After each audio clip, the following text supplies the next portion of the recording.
see.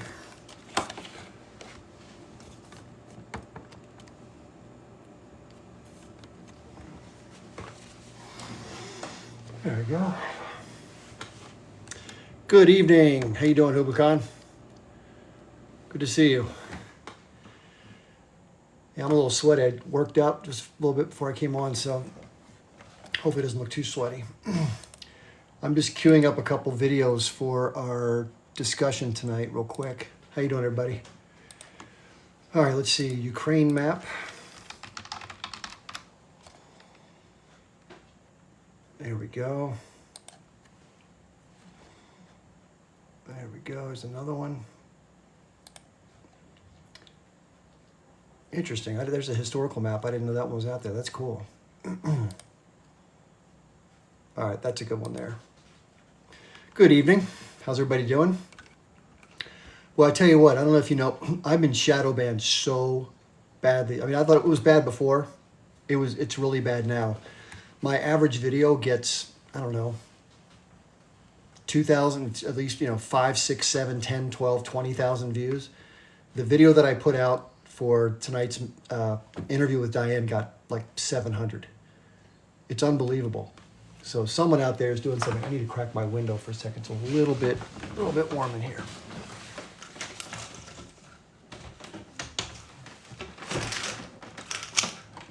There we go. That'll help a lot.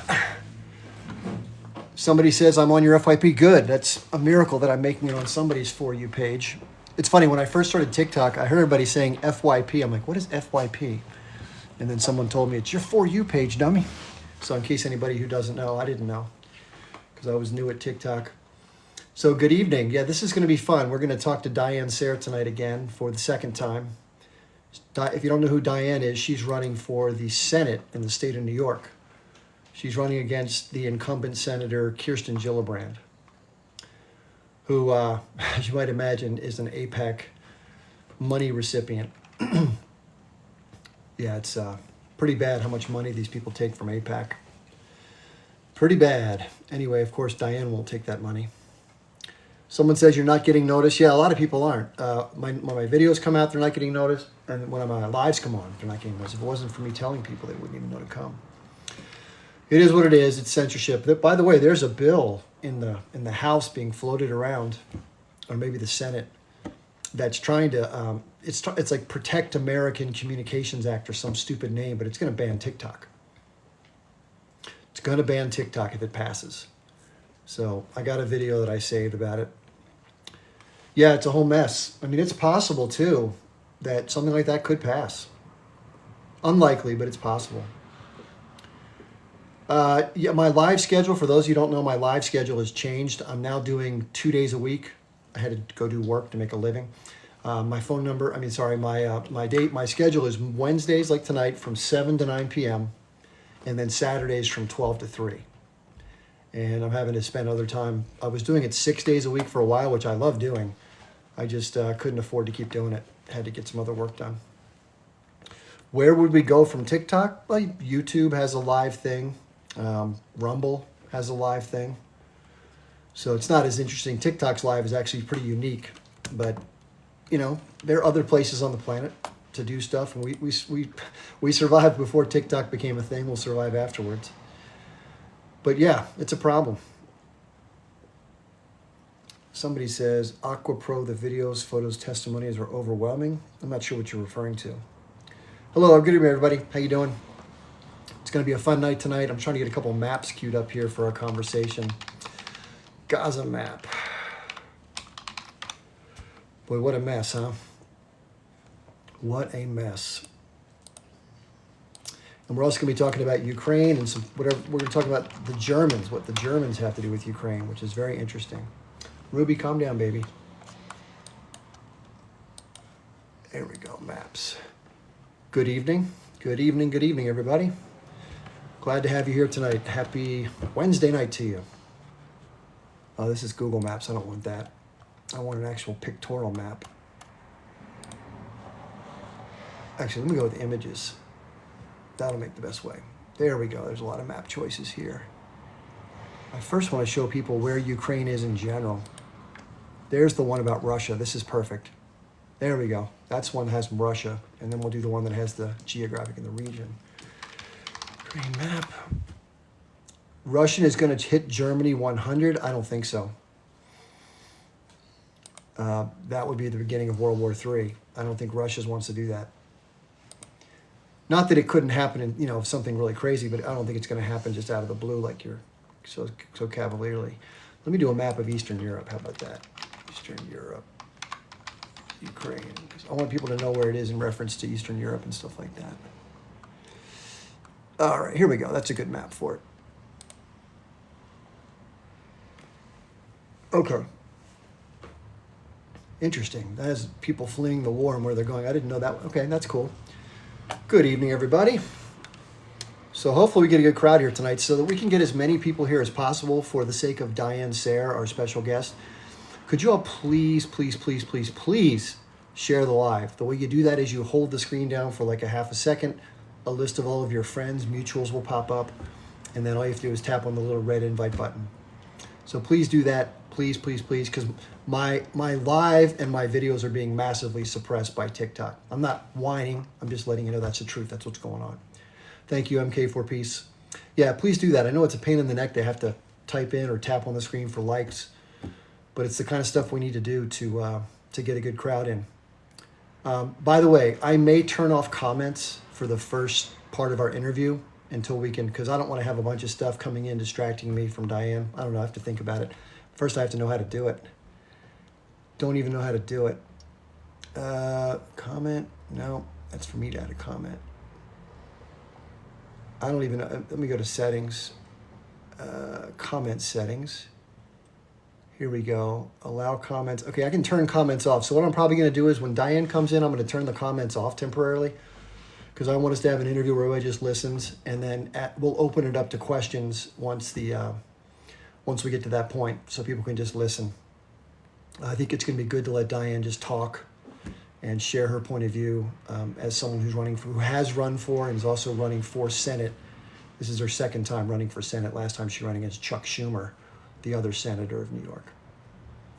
So yeah, otherwise I have to keep looking down, and I want to be able to give my full attention to DIane through the camera, other than the maps we're going to pull up when I do that, if we do that. So love your work. Thank you, Belfast, Ireland. Interesting. You know, I've heard that overseas, sometimes they don't get the same information in the, on my bio, there's a link that lets you click through to find my social media, and it doesn't exist outside the country. I don't know why. So people from Europe have also told me that sometimes they can't even access my lives. So it's weird. Yeah, I hope DIane wins too. I mean, it's an uphill climb for any independent candidate to try to seek public office, especially at the senatorial level, but even in the Congress. It's very hard. The Ukrainians are always going to be lobbying for more weapons. I don't know the exact piece of news you're referring to. I know there's a bill being bandied up, but we'll see. You know, in my opinion, the war is long since lost. And I'm not saying that to denigrate the troops from Ukraine and the people who have sacrificed so greatly. It's just that, you know, the Russians have pretty much done what they've wanted to do, which is to take over the territory I'll show on the map. And it's not going to go back. You know, as much as people would like to think that if we just support them enough, it's not the case. And, you know, Ukraine, if this would have been resolved in the first 2 or 3 weeks, as was possible, they'd be sitting on a lot more territory. But because they were persuaded, put it that way, by the U.S. and the UK to continue on, this is where it's led. And it's tragic that so many soldiers in Ukraine have died in the process, unnecessarily so. And you got to think, the fact that the United States leadership, to try to achieve its aims geopolitically, is willing to use another country's people, their soldiers, as sort of cannon fodder is horrible, right? Pretty horrible. So anyway, that's America. That's the empire for you. So I'm going to see if DIane's here yet. I don't think she's in yet, so she'll be on when she comes on shortly. So yeah, lots going on in the news. I mean, more and more people in North Gaza. We'll be talking about this. The aid just isn't making its way up to the north. So as much as Israel would like people to think that they're, you know, doing what they can to help people, they're not. And there are people literally starving. There's a lot of young children that have died because of no food, a lot of babies especially.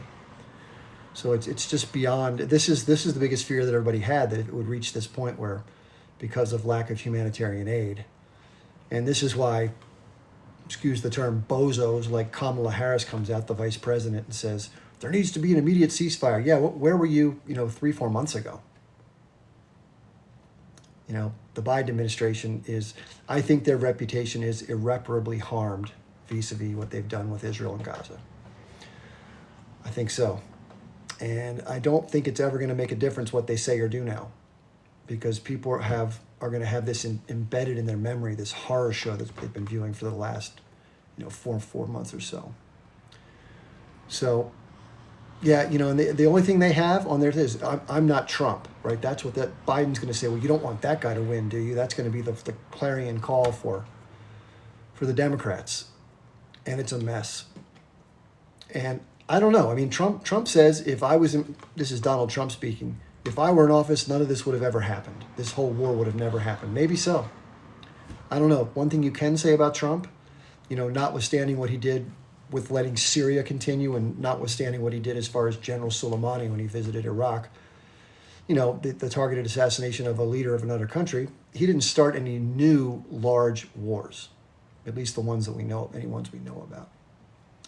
So you got to give him credit for that. I mean, I'm not a fan, but I am a fan of things remaining somewhat peaceful, if you can call it that, with America. So anyway, yeah, now if you don't know who DIane Sare is, just to let you know. So DIane Sare is an independent candidate. She comes from a political philosophy espoused by someone you may or may not have heard of named Lyndon LaRouche, who was a presidential candidate and a popular economist and public speaker, political mind in the 80s and 90s. He was not treated very well by the establishment because his ideas were very similar to others who want to reform the banking system, and thought that the financial system was a big part of the problem. And of course, the people that benefit from the existing financial system don't want anybody talking about it, much less doing something about it. So he got railroaded to prison, unfortunately, and has been vilified and marginalized as sort of like a kook, if you will.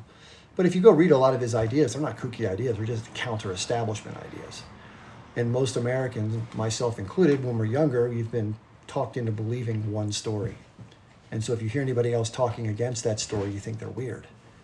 But it's the story that's weird, because it doesn't help the people. And ultimately, what we want, hopefully, is for the most good to come to the most people. So that's what attracts me to DIane, is that I think she's of that mind. And, nobody agrees on every issue. There's some things in the LaRouche platform that I don't see eye to eye on, which is okay. I think that if you compare DIane Sare to any of the sitting senators, or anybody in the American government for that matter, she's, a trillion miles better than any of those folks. So let's see if Diane's here. She's probably like gushing. So sorry if I made you blush, Diane. So I'm going to let DIane tell you more. I'll do a brief intro. Here, come up together. Goodness. Got to get that camera going here. Yeah, where is the camera? There's a square. If you tap your square on the upper right-hand side, there's a camera. Upper left-hand side, there's a microphone, or vice versa. Your microphone's working. Oh, yeah. But your camera's not. I think I did it. Very Look good. at that. There we go. How you doing, DIane? I'm doing well. How are you? Doing really well. I wish we had some more people in. TikTok, not to whine and complain, but TikTok has been ruthlessly suppressing my reach, especially recently. I did a promo video for tonight, and I normally get 10, 12, 15,000 views minimum, and the one for you and I tonight got 700. Now you sound like my TikTok and Facebook channels. It's unbelievable. Yeah, it just stops and goes up and down. Anyway, so I'm really happy you're here tonight. Thank you for being here so much, for taking time out of your busy schedule. So I just want to give you I'll give the audience my quick introduction to DIane. They'll let her finish out what I don't get right, or whatever one she wants to add. So DIane Sare is an independent candidate for the Senate seat that is currently held by Kirsten Gillibrand in the state of New York. And she's the junior senator, Chuck Schumer being the senior senator, the seat for which DIane ran in her past election. So this is her second go round running for Senate. So she knows a lot about the process, which is one of the things I want to talk to her about. But DIane, I would describe as a good person, kind hearted, wants the best for people, wants peace, wants prosperity, wants all the shenanigans with money and politics and the silly financialization of the economy to go away, so we can do some real things that benefit real people and get these foreign wars stopped. And let's use the money at home to help the people and not enrich these oligarchs. That's accurate. On the Senate seat, I would also say that this is the seat that was held before Gillibrand by none other than Hillary Clinton, Yeah. the war criminal herself, who I think, not that she was particularly great before, but once she decided to leave the Senate and become Obama's Secretary of State, really destroyed herself. That was really the end of her soul, as far as I can tell. Just for the audience to know, I was explaining earlier, DIane, I was going to pause the comments so it's not that I don't want you all to be able to share. For the first part of tonight, we're going to talk with DIane, and then we'll do some Q&A, which we'll put the comments back on for that at the right time. So DIane, I had a couple questions for you because we've never covered this ground before. So I know on a personal basis, I've worked on campaigns, but I've never been a candidate. How does it feel? What is the experience like stepping into that arena? Is it the worst of the worst as we may imagine? What's it like? You know, it's interesting you say that. The first time I ran for Congress was the 2012 elections in New Jersey, and I ran as a LaRouche candidate, and LaRouche was up in age then. He was 90 years old for that election. And so he obviously wasn't running for president anymore. And he asked a group of us younger people to run actually as a slate for Congress to create a presidential platform, in effect, for the whole nation. So we had people from Washington State, California. At the time, I was in New Jersey, Massachusetts, Texas. And it was very exciting, and I was really naive. And frankly, there was a sort of an element of an ego trip. And LaRouche was very adamant. He said, don't count votes. In other words, don't sell out on your principles to get votes. Don't try and propitiate any group. That's not why we're doing this. We're doing this because there's a crisis. Leadership is needed. The policy is what's the issue, not your, ego or even winning. Well, I was surprised at the time to actually get a lot of press coverage of my campaign. There were 3 debates. I got to participate in all of them. I was fighting for the reinstatement of the Glass-Steagall Act because the financial system was, coming down as it is now.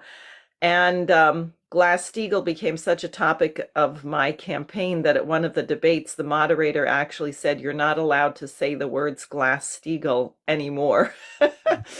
And then some young people told me that my social media was triple what the other 2 candidates. It was a 3-way Democratic primary. I was running as a Democrat. I was calling for the impeachment of Barack Obama, which was very funny. People started shrieking every time I went to a Democratic committee meeting, and for the reinstatement of Glass-Steagall. So these pollsters, or whatever you want to call them, said we have a 95% accuracy rate. You have by far the most activity. I had outraised in money both of the other 2 candidates. So I thought I was going to do pretty well. No. In 2 of the 4 counties, I came in second. I had like 14% of the vote, 18% of the vote in a 3-way race. But in Bergen County, which is the most densely populated, the guy who did zilch, raised $0, came to 0 debates, won over 90% of the vote. And frankly, that was a really good lesson. He had the party line. That was, of course, a big part of it, but he had the party line in the other counties as well. So that's, but it was rigged. So they could afford to let me have press coverage. They could afford to let me in the debates because the thing was going to be tied up at the ballot box. And in that way, I wasn't really a threat. Mm. And then I realized that I had really, in a sense, been suckered. I thought all these things about how much people liked my campaign and how much activity, and that they had some bearing on the outcome of the election. And I realized that I had been totally wrong, that LaRouche was really right, that you're in this to fight for policy, to fight for principle, and you have to, in a sense, fight your ego the entire time.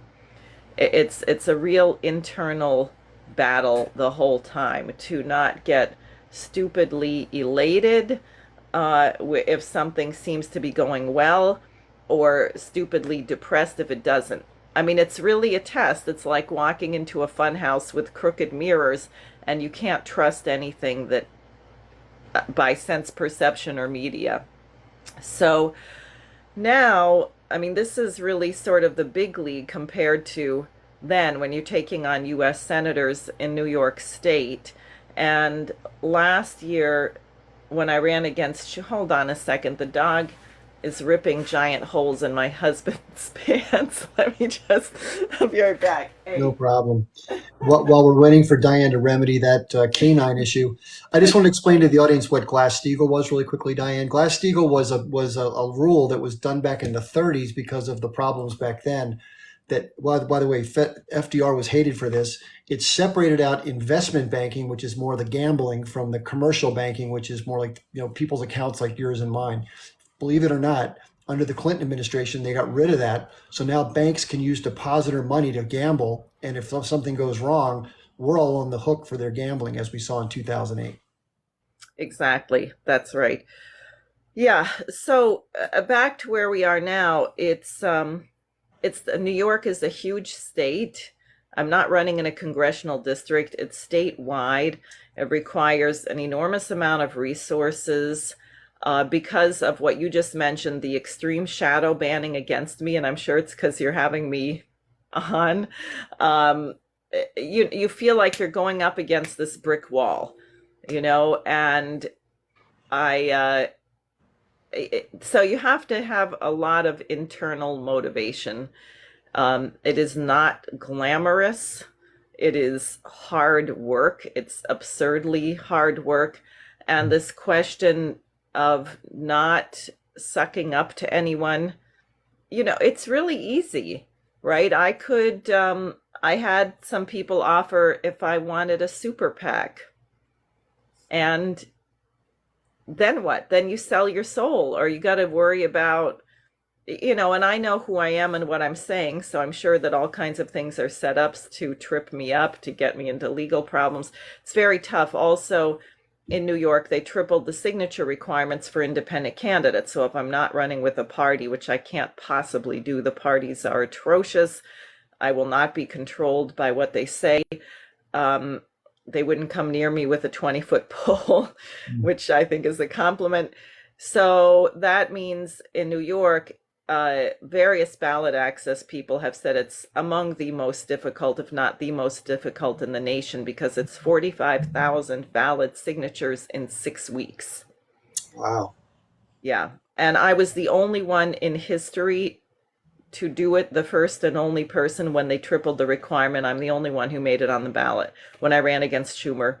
And I didn't pay anyone. I didn't pay anyone to petition. I told my volunteer team, I said, this is impossible. It was designed to be impossible. You're not going to clock in and clock out. This is not 9 to 5. This is not an hourly job. We're going to be at war 24/7 for these 6 weeks. We had 200 volunteers. We turned in 66,000 signatures. Ultimately, we had a conference call every night where we recited poetry of Shelley, Keats, Shakespeare. I wanted to make sure that all the petitioners were getting an international strategic briefing every night at the end of the day to keep us focused on why we were doing this.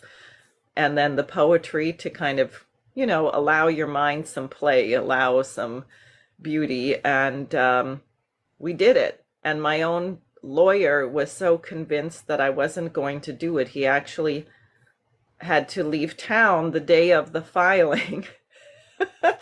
And I said, what am I going to do? You're not in town. What if something comes up? He goes, oh, you can reach me. Well, my mother doesn't really have phone service, but uh, and he was really shocked when he got back. And a year later, he was still asking how we did it. That's quite an accomplishment. Yeah, I can't even imagine. That's a lot of work. You mentioned the word LaRouche, Lyndon LaRouche. Can you just tell the audience who Lyndon LaRouche was and why he was important and what made you gravitate towards his ideas? Yes, he was, I mean, really a prodigy, a real American intellectual. He ran for president 8 times in the Democratic Party primary, 7 out of the 8 times. He was ultimately railroaded and sent to prison by people in the Bush administration, but really on the orders of the British intelligence and Henry Kissinger. And he was called every name in the book. And in fact, Ramsey Clark, the former U.S. Attorney General, took LaRouche's case on the appeal, and he said, this is a precedent-setting case. He said, in my entire career, I have never seen a longer range, broader collusion between the news media, the intelligence agencies, the Department of Justice, and law enforcement than I have seen in this case with LaRouche. And indeed, it was precedent-setting because you see what's happening to Donald Trump right now, which is an extreme case of a zillion. Every time he turns around, there's another indictment. And really anyone, the whole political scene is so corrupt. I can't stand Senator Menendez. I think he's atrocious. He's pro-war. He's disgusting. But so many people in the Congress are that when one of them is gone after and gets repeatedly indicted, you find yourself saying, well, I wonder who he crossed. Exactly. Who did he piss off? That's what I was just thinking. Yeah, no doubt about it. So, what were the things about Lyndon LaRouche's ideas that appealed to you? Well, we had ironically very similar backgrounds. His family was a Quaker family from New England with he was the direct descendant of some people on the Mayflower, so was I. And my family were Quakers growing up. His great uncle was a preacher in Ohio who ran a station on the Underground Railroad. Hmm. I found out years after I left home because my parents never discussed politics. They were very opposite in their views, that my father had been a freedom rider, had been the treasurer for the Student Nonviolent Coordinating Committee at Brown University, did lunch counter sit-ins. I had no idea, but as you may know, the Quakers were very anti-slavery, set up a whole bunch of missionary schools to educate Native Americans. Um, when I was a kid growing up, our Quaker meeting was we used to make these high protein peanut butter ball things that we were sending to Africa to alleviate starvation. So this was all, really part of my identity. And I really wanted to do something that would make a difference in the world. So I was a student at New England Conservatory, and LaRouche was on trial in Boston, and that also drew my attention because of my Quaker background. The fact that they were trying to put him in jail to me was a good thing. I said, "Oh, they're trying to put him in jail. He must have some good ideas. This is really interesting." A lot of people ran away, but not me. Um, and I went to a conference where he was speaking about uh, poverty in South America and in Africa. And of course, this I had been very concerned about my whole life, but I thought it was just because of an earthquake or a hurricane or a drought or something beyond human control. And he gave a speech where he used the word evil. And he talked about the conditionalities imposed on these nations by the International Monetary Fund and the World Bank. And it hit me like a ton of bricks that the misery that we saw in these countries was not happenstance. It wasn't just random because of some environmental factor, but it was a deliberate policy, including from people in my own government. And I remember this so vividly. I had a migraine headache for 3 days. I mean, it was just like, ugh. And I thought, here am I, an American. I have a roof over my head. I'm in the most powerful country in the world back in the 80s, late 80s. That was more true. Um, a child in Malawi or in Peru who is starving cannot do that much about their circumstance. I'm sitting here in the United States as an American citizen. I have more power than most of the people on the planet. Therefore, I am going to have to act to change this situation. And that's really what I decided. So I left the conservatory with only a year left to graduate, got active with LaRouche's presidential campaign in 1988, even though he was on trial and everything else, he was running for president. What were they trying him for? What were the charges Well, brought against him? the first trial in Boston, where he was indicted by Robert Mueller, was on alleged credit card fraud. They were saying that the fundraisers of LaRouche had double charged or put unauthorized charges on people's credit cards. And they were having trouble because several of their witnesses admitted they had been paid back, or in one case, even double paid back. They had been making money on this. But what also happened in that case was a document turned up in the safe of Oliver North saying, our man here has the info against LaRouche. And our defense had been that this was a political witch hunt. LaRouche was a presidential candidate. They had been trying to get him to go along with Iran-Contra. He had refused. So when the document came up from Oliver North's safe, because Iran-Contra hearings were going on at the same time, 1987, 88 period, the judge said, well, given that Oliver North was talking to people about silencing LaRouche, there does seem to be some merit that this is a political case. And he gave permission to search the files of then Vice President George Bush.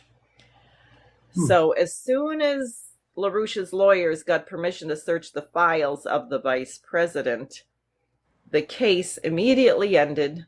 They said, oh, the jury is too exhausted. This is too complex. We're just going to declare a mistrial and close it. So they stopped that case then. But in the media, they said, LaRouche, credit card fraud, blah, blah. No, he was never convicted on that. Then they moved the case down to Alexandria, Virginia. They made up a whole new case claiming that our fundraisers had borrowed money, hadn't intended to repay it. They charged several of my associates with securities fraud, saying if you take a political loan and you don't have a stockbroker's license, you're guilty of securities fraud. They gave one of my colleagues a 77-year jail sentence for this, of which he served 11 years in prison.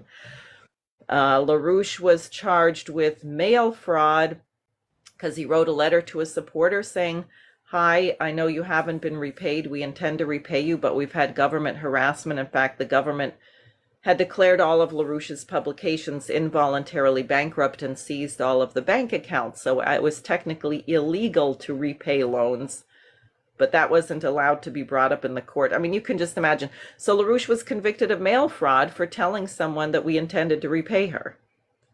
Wow. Yeah, it was unbelievable. And that's why Ramsey Clark took the case. He just said, this is so unbelievably over the top.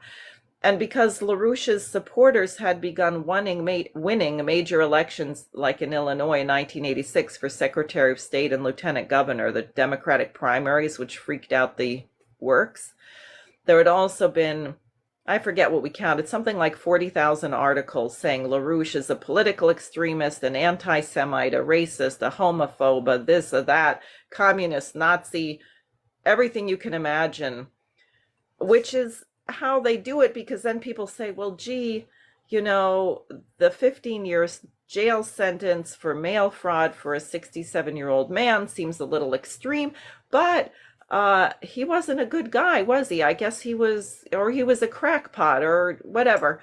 So people didn't look into it.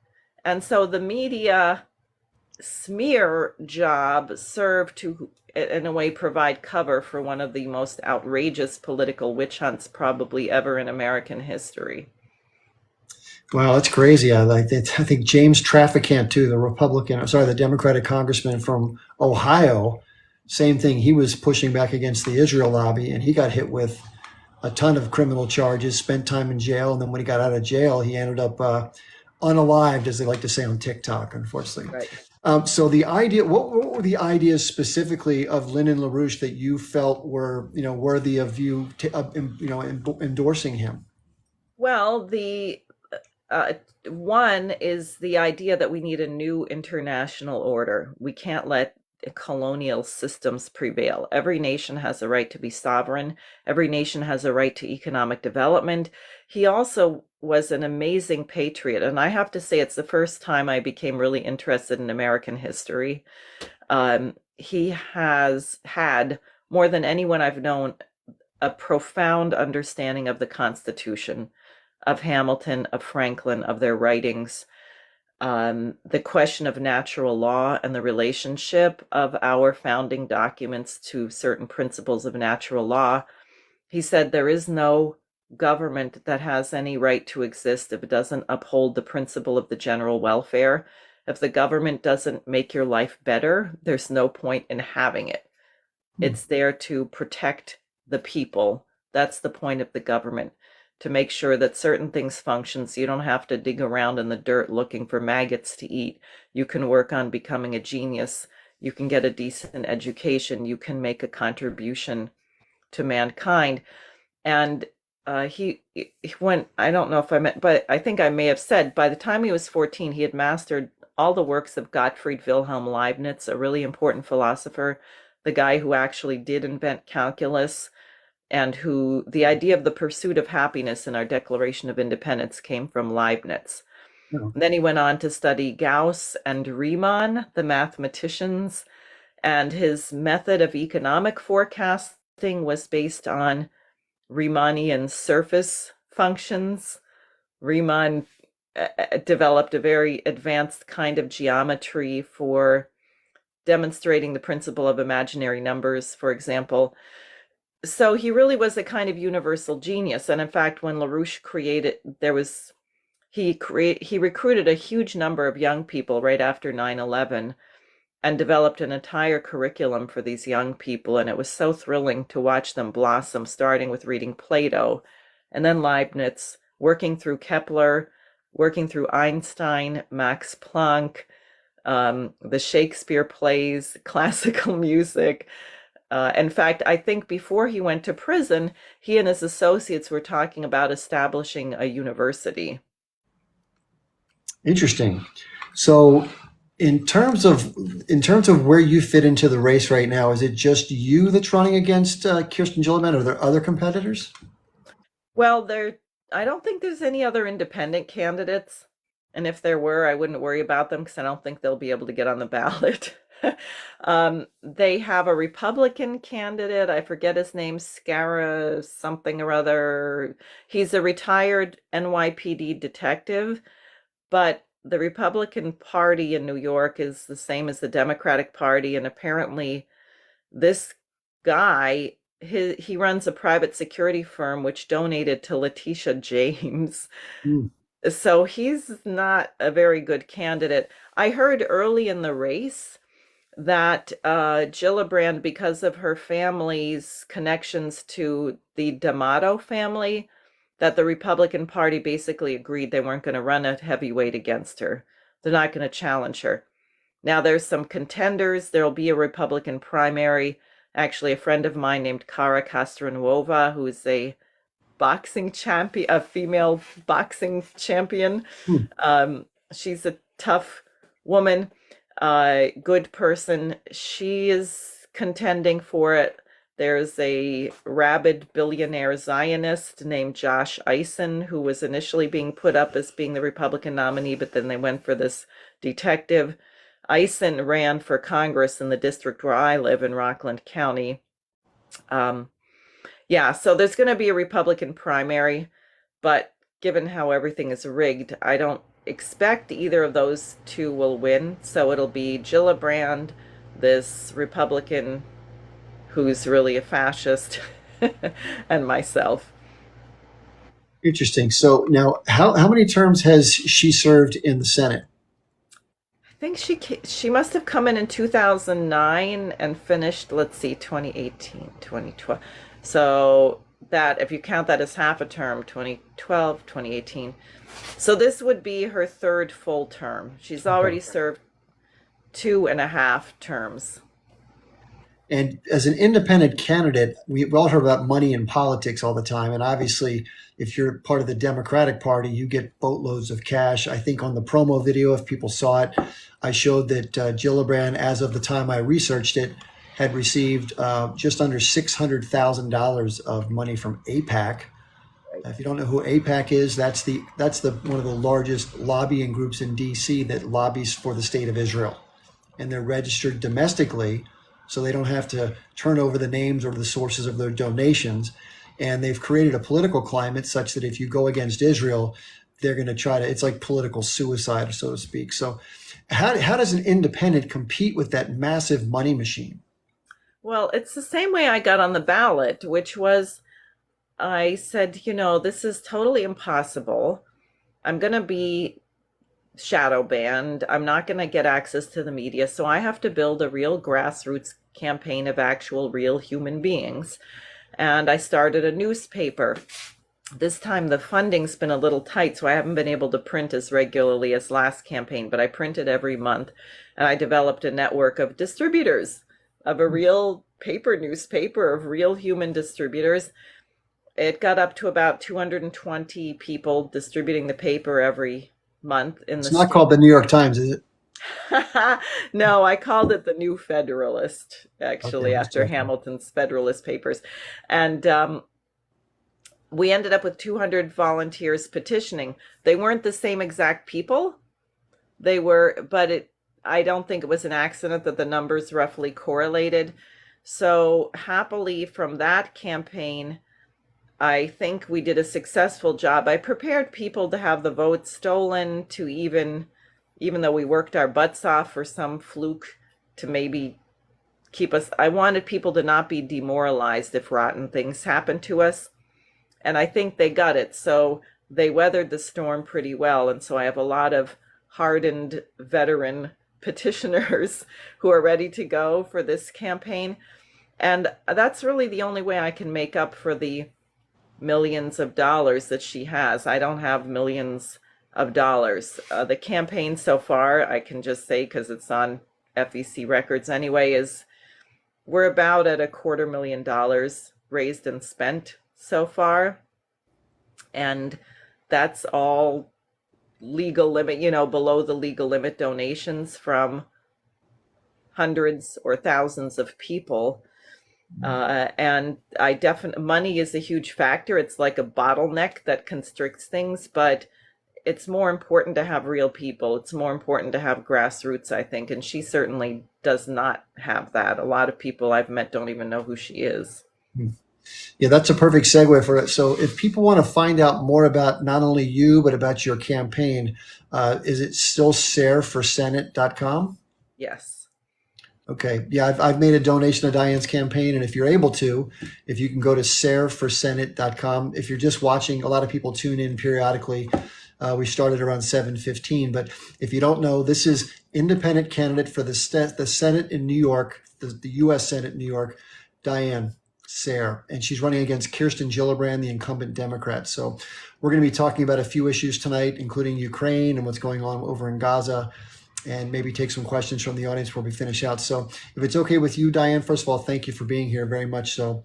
And so now as far as talking about Ukraine, you brought some things to my attention that you wanted to talk about. Most people probably have a very one-sided view of this particular issue because of how things are portrayed in the Western corporate media. So what do you think the big differences are between what most people hear about versus what actually has happened in Ukraine?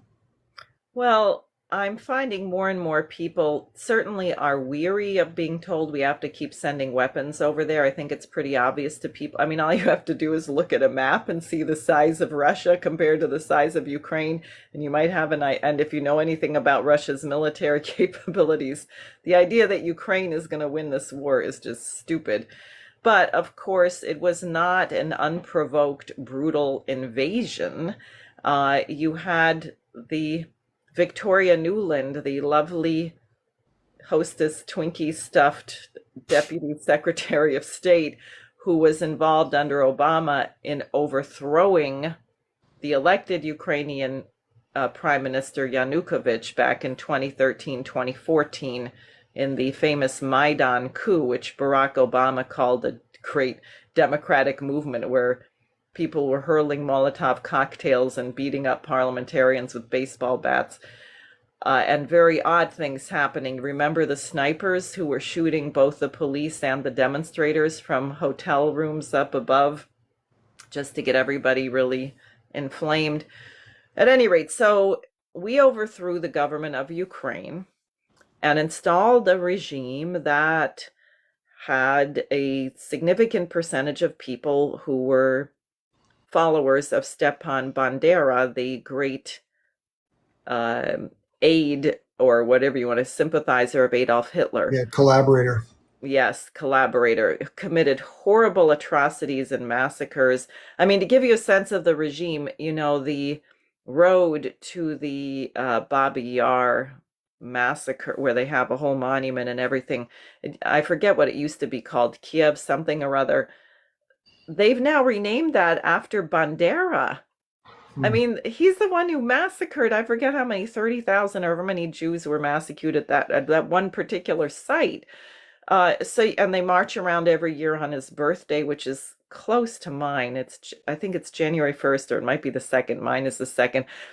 I always find it very offensive because they're having these torchlight marches with pictures of Stepan Bandera on my birthday in Ukraine. So we put in this pro-neo-Nazi regime, which immediately began shutting down the Russian language, burning Russian speakers alive in Odessa, and then shelling people in the Donbass, in Donetsk and Lugansk, where people had seeing that this was a fascist regime and very hostile to Russian people, Russian speakers, they decided to declare their separation. They wanted to be independent republics. This is what the Minsk process was about, was to try and keep them in Ukraine, but get the Kiev regime to stop persecuting them. And during this time, from 2014 to 2022, the Kiev regime actually killed about 14,000 people in this area. They've been bombing them nonstop. And you had this Minsk Accord process, and Zelensky got elected. He's Jewish, nominally. He got elected because he said he would implement the Minsk Accords. People thought the fighting would stop. And he was a TV star, of course. He got 70% of the vote, and he actually did go to Mariupol to try and shut down the Azov battalion, or tell them to stop killing Russians. And the Nazis, neo-Nazis, or whatever you want to call them, organized, oh good, there's a map, fantastic, organized a rally of 10,000 Nazis in Kiev against him. So you can see that region over to the east, the red, which I guess now has been all made part of Russia, but this is where you have a large percentage of Russian-speaking, Russian ethnicity people. And I really hate to say Russian ethnicity because, frankly, the whole group, this battle between Russia and Ukraine is much more like a civil war. I mean, you have so much intermarriage, so many families who are divided on this. It's just absolutely brutal and hideous.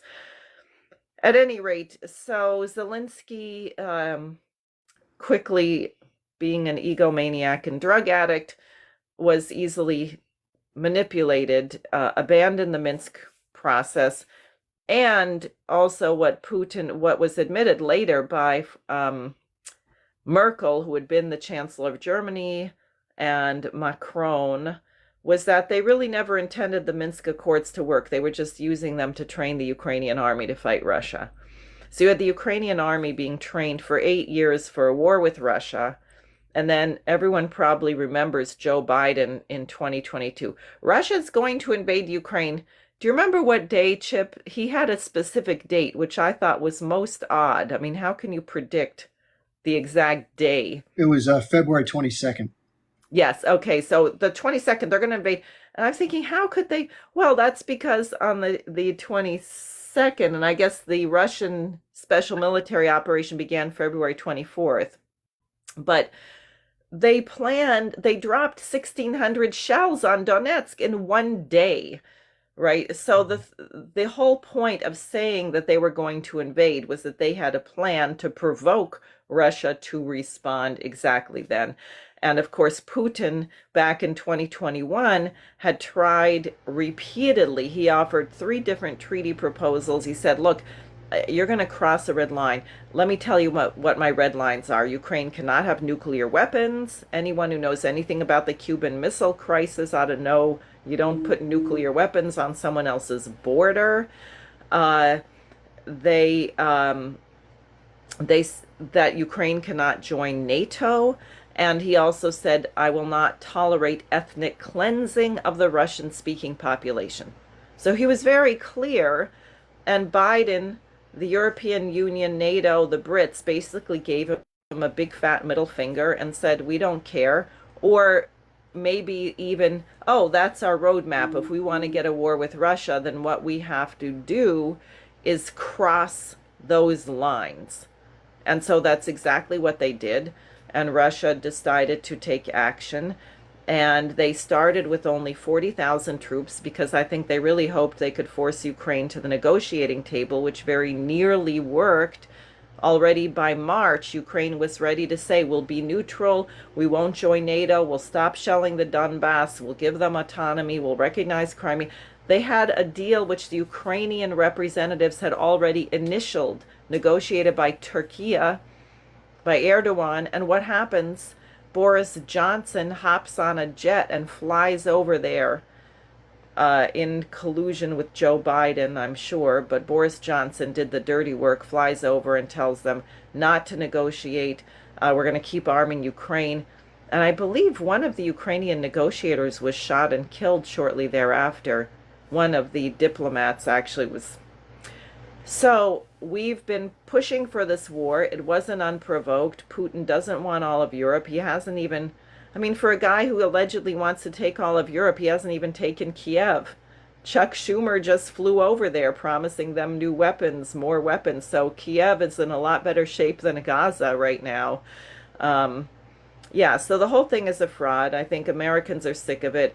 It's been horrifically tragic for the Ukrainian people. They've lost over 500,000 soldiers, and their country is a total shambles, and they've got a fascist dictatorship which is beating up Orthodox priests and putting people on kill lists, such as myself. I made one of the Ukrainian kill lists early on, during 2022. Yeah. Yeah, people on that list have already died.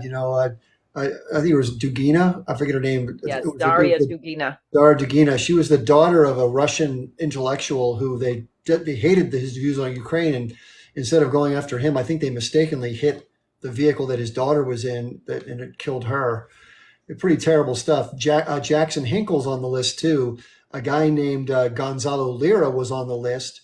He was a very outspoken critic of the Zelensky regime and of the war. He was in Ukraine. That's pretty brave to do, obviously. They rooted him out for basically, they gave up some trumped up charge about speaking publicly about this, supporting the Russian government or something to that effect. Took him off to jail, and he died in jail like 9 months later. He had a lung issue and didn't get proper treatment. So people have died on that list. If you don't know, there's a list that's maintained by the Ukrainian government of people who they feel they have the right to eliminate because of their views, outspoken views about Ukraine or Russia or whatever it may be. So if this is what I didn't know, and a lot of people didn't know this about Ukraine, we were told it's just one big country of Ukrainians. But just like in our country, there's Democrats and Republicans. In Ukraine, the people that live in the East are mostly of Russian heritage. They speak Russian. They're very culturally Russian, even though they carry Ukrainian passports and they pay taxes. And they're much different than those who live in the Western part, who are more European, more nationalistic towards Ukraine. And they don't like each other. At least the people in the West don't like the Russians in the East. And they were trying to impose the government that had been forcibly changed by the United States on the people in the East. And when they wouldn't relent, they decided they were going to go in and completely eliminate these people or subjugate them with military force. And they had been begging Putin for years to come in and help them, because if you don't know, these more rogue elements, the Azov Battalion, the Aidar Battalion, and the Right Sector, which are these neo-Yahtzee groups that were in Ukraine, that we were told they couldn't be because Zelensky was Jewish, which is the most absurd thing you've ever heard. They actually threatened Zelensky that if he didn't back off, they were going to take care of his family. These people are crazy. They were the ones pushing for the shelling of these residential areas, much like we're seeing in Gaza, was happening in eastern Ukraine for about 8 years. And about 14 or 15,000 civilians died in these different attacks. And they were begging Putin for a long time to come in. He went to try to broker, DIane mentioned Minsk. They went to Minsk, Belarus twice and tried to broker different sort of detente ceasefires, all of which the Ukrainians in the western part kept violating because these rogue elements just wouldn't play ball. And therefore, the people were like, help, help, help. So I was surprised that Vladimir Putin took as long as he did. I told this to my family, and they told me to shut the hell up. It's not because I wanted it to happen. I was just surprised that Putin waited as long as he did. Why do you think that the U.S. wants this war? Who benefits? And why is Ukraine so important both to the United States and Russia? Well, I don't think it's that Ukraine is so terribly important. I mean, it has certain very important features. It has very rich soil. It's famous for the black earth. It's a very important agricultural nation. It also produced in the East a lot of really advanced scientific and technological, like a lot of the rockets and rocketry that Russia uses were produced in the East. The significance of it is its location, and it's a way to get at Russia, because really, and you hear Biden say it, we want to weaken Russia, we want to destroy Russia.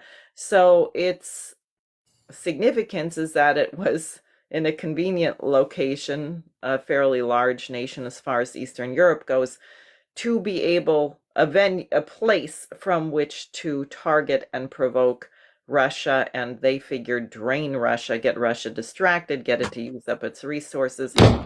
And of course, they totally miscalculated. And that's the other thing. I think we should be very clear, and for everyone listening, it is not guaranteed that these evil military, industrial, financial complex people are going to win. You've heard the saying, pride goeth before a fall. They are so unbelievably arrogant.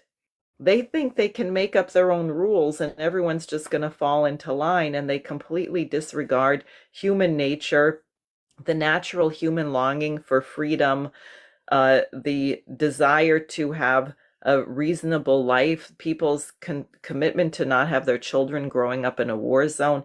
These are real factors that they don't take into account. So in a way, it makes them very vulnerable if we don't get demoralized and stop fighting. So they thought they were going to just weaken Russia and drain it. And of course, the Russian people said, well, no, that's not what's going to happen. We're going to have to learn how to produce everything internally. And my friend Scott Ritter, who I imagine that when he was in Russia, he said people were saying, thank you, Joe Biden, for those sanctions. Thank you, Biden. Thank you, Biden. Because the sanctions strengthened the Russian resolve to become economically viable, economically independent, not rely on anyone else to produce things. And their economy has had the greatest growth since I don't know when. And so the more we try to destroy them, the better they do. And that's the irony of pitting yourself against natural law and against universal principles. Yeah, and in fact, we hear a lot about that China and Russia are the adversaries of the United States. They're really not. They're sort of created adversaries that the U.S. power structure and the U.S. permanent establishment wants to have as adversaries. The reason I was asking about who might want this war to continue, one of the reasons people have surmised that Boris Johnson, the former prime minister of the UK, when he came over to sort of scuttle any sort of peace accords, there's a huge contingent in the arms industry that makes a fortune off of these foreign conflicts. I mean, whenever there's hundreds of billions of dollars at stake in terms of money that's allocated, Senator Mitch McConnell said this when people were worried about the money that might get further allocated to Ukraine. He's like, don't worry about it. Most of it stays here. And what he means by that is it goes to the weapons manufacturers who supply the weapons, by the way, at ridiculously inflated profit margins. And then who gets that money from these weapons manufacturers? The shareholders, who are the top 0.5%. They own like 75% of all these companies. So it's as Julian Assange very presciently said, these wars aren't meant to be won. They're meant to be kept going so that the money can be washed out of tax bases into the hands of the elite via the weapons companies. Right. No, it's like a giant money laundering thing. It's really disgusting. And of course, BlackRock, which is the largest shareholder in many of our military industrial companies like Raytheon and Lockheed Martin and this and that, also now owns about a third, I think, of Ukrainian industry, agriculture, and everything else. So it really is, it's so gross. It's really gross. So when you're trying to navigate all this in terms of your position, when you're elected, or if you do get elected, what types of things would you speak to in the U.S. Senate about these issues, and how would you get your point across given the overwhelming establishment narrative that we see every day? Well, I think this idea from Shelley's Mask of Anarchy, we are many, they are few, I think we'd have to really have a movement. We have to take back the power from these billionaires. And I think the Senate should be using its power to enforce laws on monopolies, busting up monopolies. Uh, I would, getting back to the Glass-Steagall Act that I was banned from talking about so many years ago, I think we have to bust up the banks by function. I think people who want to gamble, that's fine. Let them put their money in an investment firm, but they don't get a money back guarantee if they bet the wrong way. Protect people's savings and pensions. I think the number one issue is taking the control away from this billionaire elite and addressing the horrible inflation and living conditions of the American people, which are making it impossible for people to think.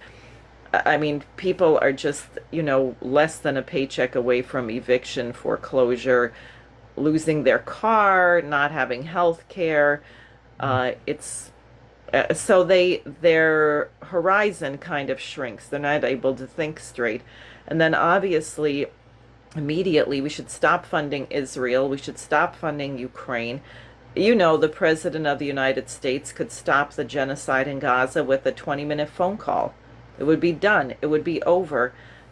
He's not willing to do that, which I think is an outrage. I'm personally really wounded, I guess I would say, and embarrassed and horrified that our country has vetoed a ceasefire resolution 3 times at the United Nations. It's really a horror. So, as a U.S. Senator, I would tackle these things rather boldly, and I would do everything I could to mobilize the American people behind me to get their pitchforks out and help me corral the other members of the U.S. Senate to move in the right direction. Yeah, some of the audience might know, just to share this with you, Diane, and if anybody doesn't know this, I'm very critical of the U.S. political system to the point where it's almost become a folly given the way the dynamics are set up with the two-party system and the money and all the other things we talk about. And people are saying, well, why would I bring somebody on and recommend them to be elected to the Senate if I think it's such a mess? Well, the point is, it's unlikely that one person as good as Diane going in is going to be able to change everything. Of course, it's a big machine. But what somebody getting into the Senate does allow them to do is use it as a bully pulpit and to bring at that level of authority the issues, the counter narrative discussions that are so desperately needed in our ethos right now. Everyone's sort of under this massive spell of Western corporate media propaganda, and having people like Diane and other independent thinkers in government would help break that narrative, which is, the good news about what's happening, if there is any, from what's happening in Gaza, is that people are waking up to some of this. They're now realizing, oh my gosh, I thought this whole thing about Israel and what I've learned is totally different, and all this horror I'm seeing on my smartphone. This is completely shaking up my belief system, and that's what they don't want to have happen. They want, Right. as George Carlin said, they want you just smart enough to sit in the cubicle or turn the lever at the factory, but not smart enough to question things with critical thinking. I mean, case in point, look at this beautiful uncommitted vote. This is just freaking out the works. That's why they're not talking about it more. In Michigan, and by the way, I just came back from Detroit where I spoke at an amazing interfaith conference at New Bethel Baptist church, the one of the few churches that had the courage to host Martin Luther King in the 60s. A wonderful pastor there, several leaders of the largest mosques in Michigan, the Nation of Islam. It was a really diverse group of religious leaders. And so what did Michigan do? They said, well, Biden, I guess, won Michigan by a margin of 10,000 votes. That's what he beat Trump by in 2020. So they said, well, why don't we get 10,000 votes uncommitted to demonstrate that we hold the key as to whether he's going to win that state or not. So they mobilized, and what happened is they got 101,000 uncommitted votes. They got 10 times what they were going for, which I would say indicates that it's not merely the Muslim vote, even though they have a large Muslim population, large Arab American population in Michigan, but they have a lot of unhappy workers and former plant workers and young people. And I have a hunch that it's a coming together of all of these groups. And then you saw in Minnesota with only, they didn't have a long running start. I think they spent something like $20,000 and they got 20% uncommitted. This is huge. No one should underestimate it or second guess it. And also what I particularly like about it, because my position is that we have no president and no qualified opposition. When LaRouche was running for president, they stole his vote. They called him names. But he was a statesman. He was meeting with heads of state. He was putting profound policy initiatives on the table. He was a real opposition figure.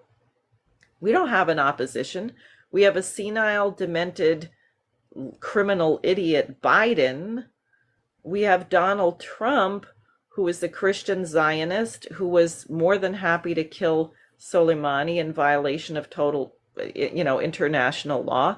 And then we have Bobby Kennedy, who, many people were hopeful he was saying some of the right things against BlackRock and this and that.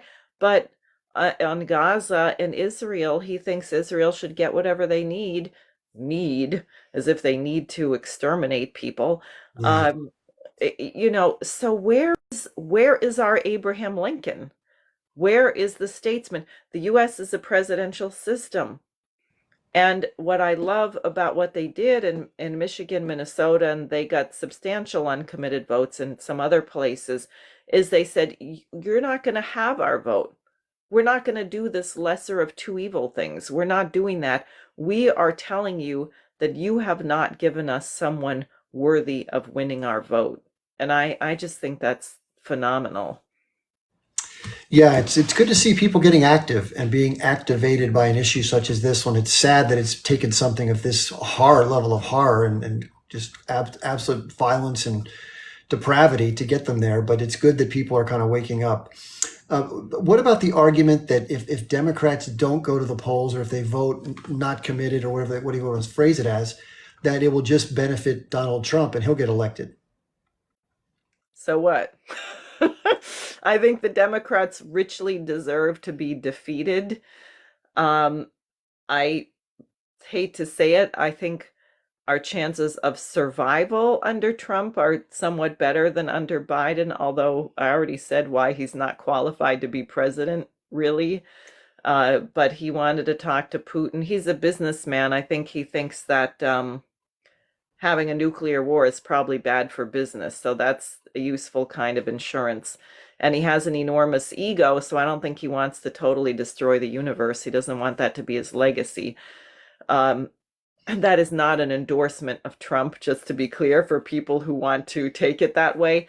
But I don't worry about defeating Biden. What is Biden? He doesn't even exist. He is merely the old, shriveled up, criminal, senile face of a treasonous apparatus that has been running this country really since the assassination of Kennedy and is now on steroids because nobody has stopped it.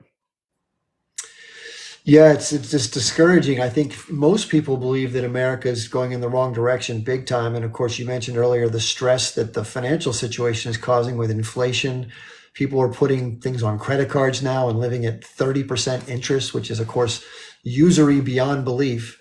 We do need new systems. I always like to argue it's not so much the players in the Senate or in the Congress, it's the system in which they find themselves. I call it it's like a big mud pit.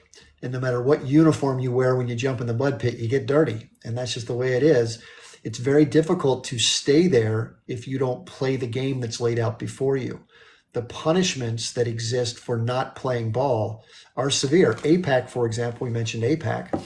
They have decided, and they announced this. This is how brazen AIPAC is. They announced publicly that they're going to spend $100 million this election cycle to try to unseat 7 U.S. congressmen and women. That's unbelievable. Yeah. Yeah, no, it's really outrageous. It really is. And I think the people could overcome it. There is a big problem, as you know, with election irregularities, shall we put it that way. And I myself may be involved in a preemptive lawsuit, not to try and change anything that already happened, but here in New York, turns out in 2020, the Secretary of State certified 338,000 more votes than people who voted. And that's just from public record material. That's not a conspiracy. That's just right there. And in 2022, it was similar, not quite as bad.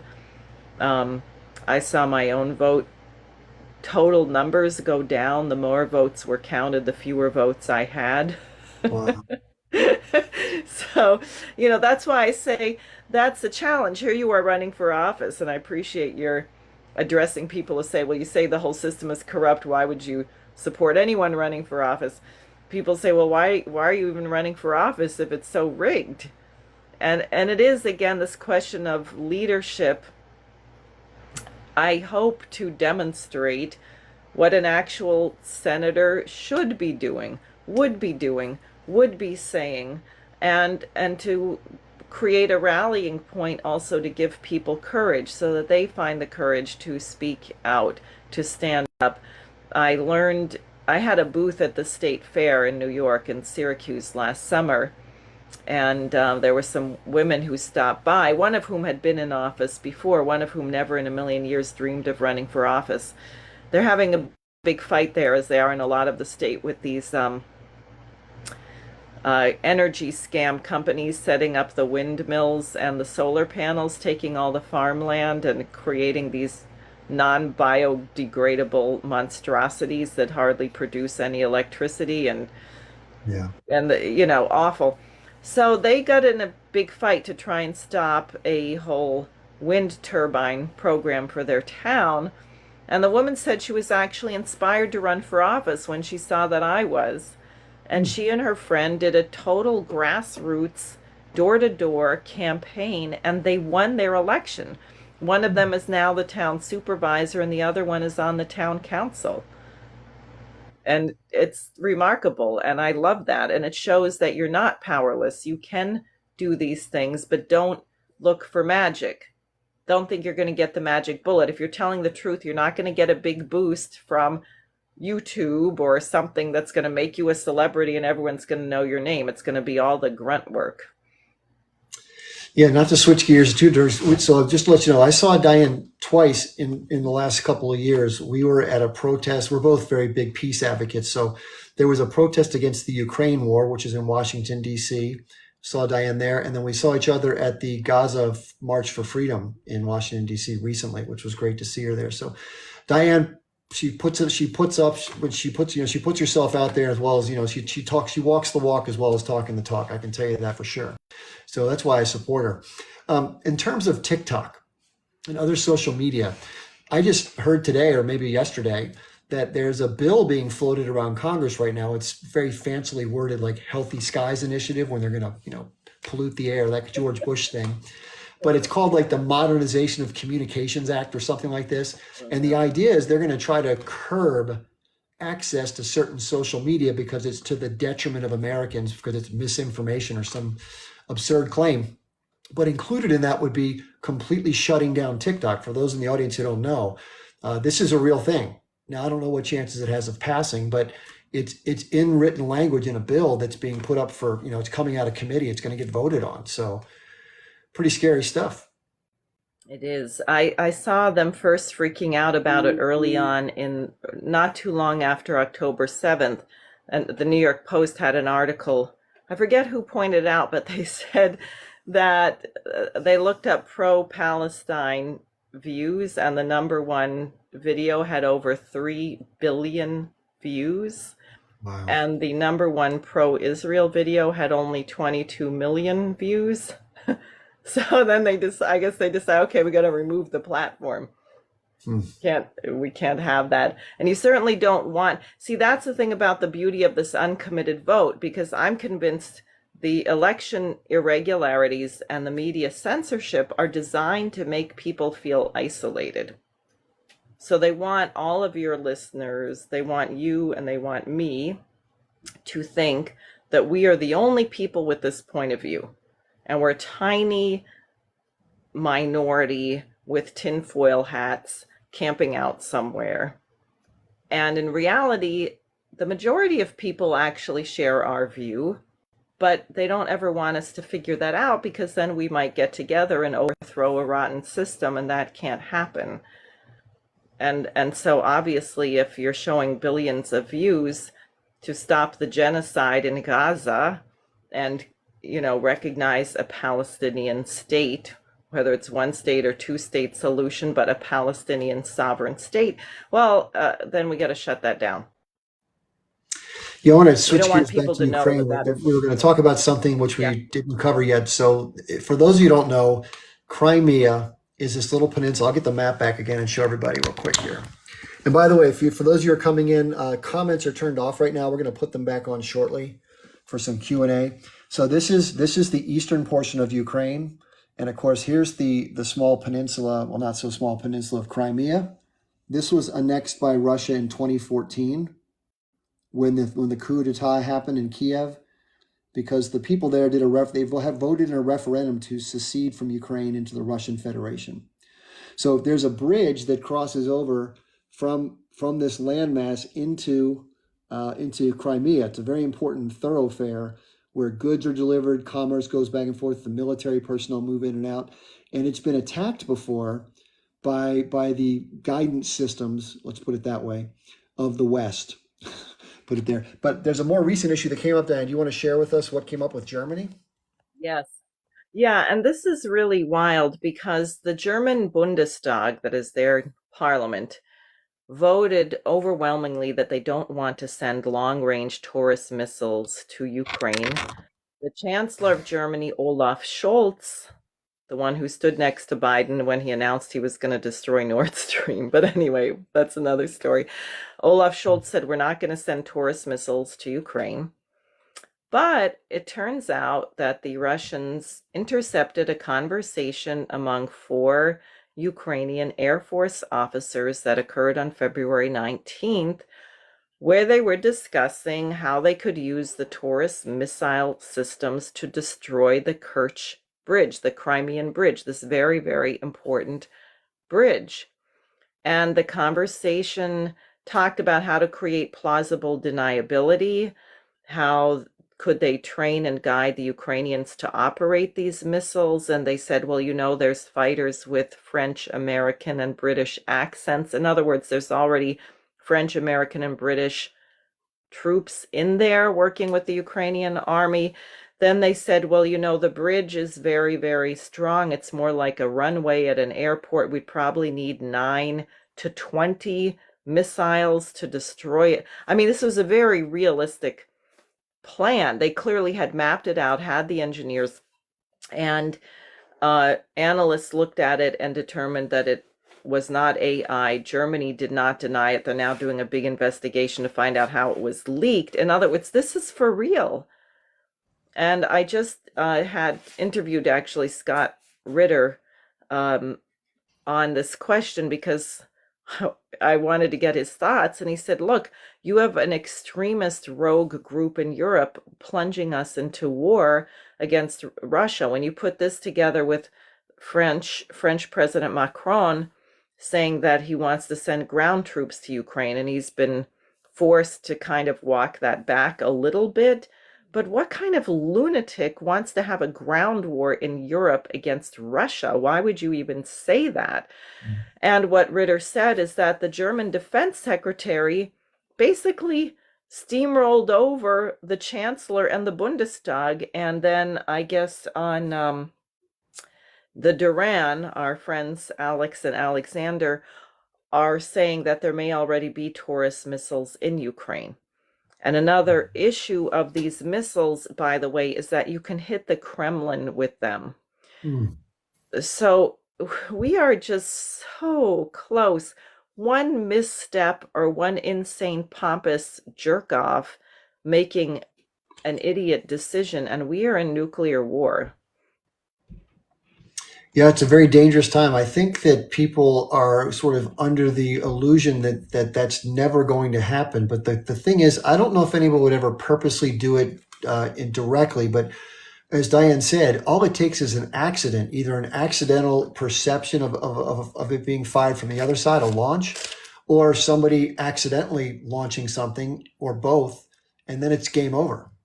And there is no winner of thermonuclear war. Everything gets destroyed. Every form of life is gone. And that's if you're lucky. If you survive it, then it gets even worse trying to deal with the survival of it, which you're not going to survive anyway. So it's a really scary situation. And the fact that the US, they're so cavalier with the way they throw out language and their behavior, I don't think they're being very cautious in a way that would make most sense. There's not even a direct phone line from the White House to the Kremlin. That's insane, in my opinion. Absolutely. And they keep saying, oh, Putin's just bluffing. He's just bluffing. Well, he wasn't bluffing about the special military operation. He's done everything he said. So why on earth would you run around saying he's bluffing? And the Russians, unlike the US, they don't have a preemptive. The Russians did not change their nuclear doctrine in spite of threatening to do so, as we did, where we say, well, we have a right to preemptively use nuclear weapons for a cybersecurity threat or a terrorism or this or that or the. So we have all these reasons why we would use nuclear weapons first. Russia said the only case we would use nuclear weapons is if it's an existential threat to our nation. Well, some of these things like blowing up the Kerch Bridge or other major, hitting the Kremlin, I think they would consider that an existential threat. And the idea of saying that Putin is just bluffing, that is really dangerous. Yeah, and about Vladimir Putin, we hear a lot of things in the West about Vladimir Putin. And I'm sure he's no cupcake, because nobody who stays in power for as long as he has is a total cupcake. However, I would say that most of the things we hear, these really egregious accusations of him wanting to take over the world, for example, wanting to reestablish the Soviet Union, wanting to be an imperialist, none of that stuff is true. In fact, what Russia really wants, if you listen to what they actually do and what is said, if you listen to interviews of the Russian president, they want to have mutually beneficial trade.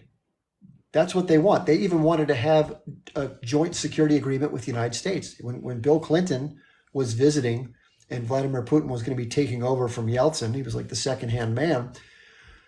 He even said to Clinton, he said, is there a possibility that our country can join the alliance so we can have mutually assured protection?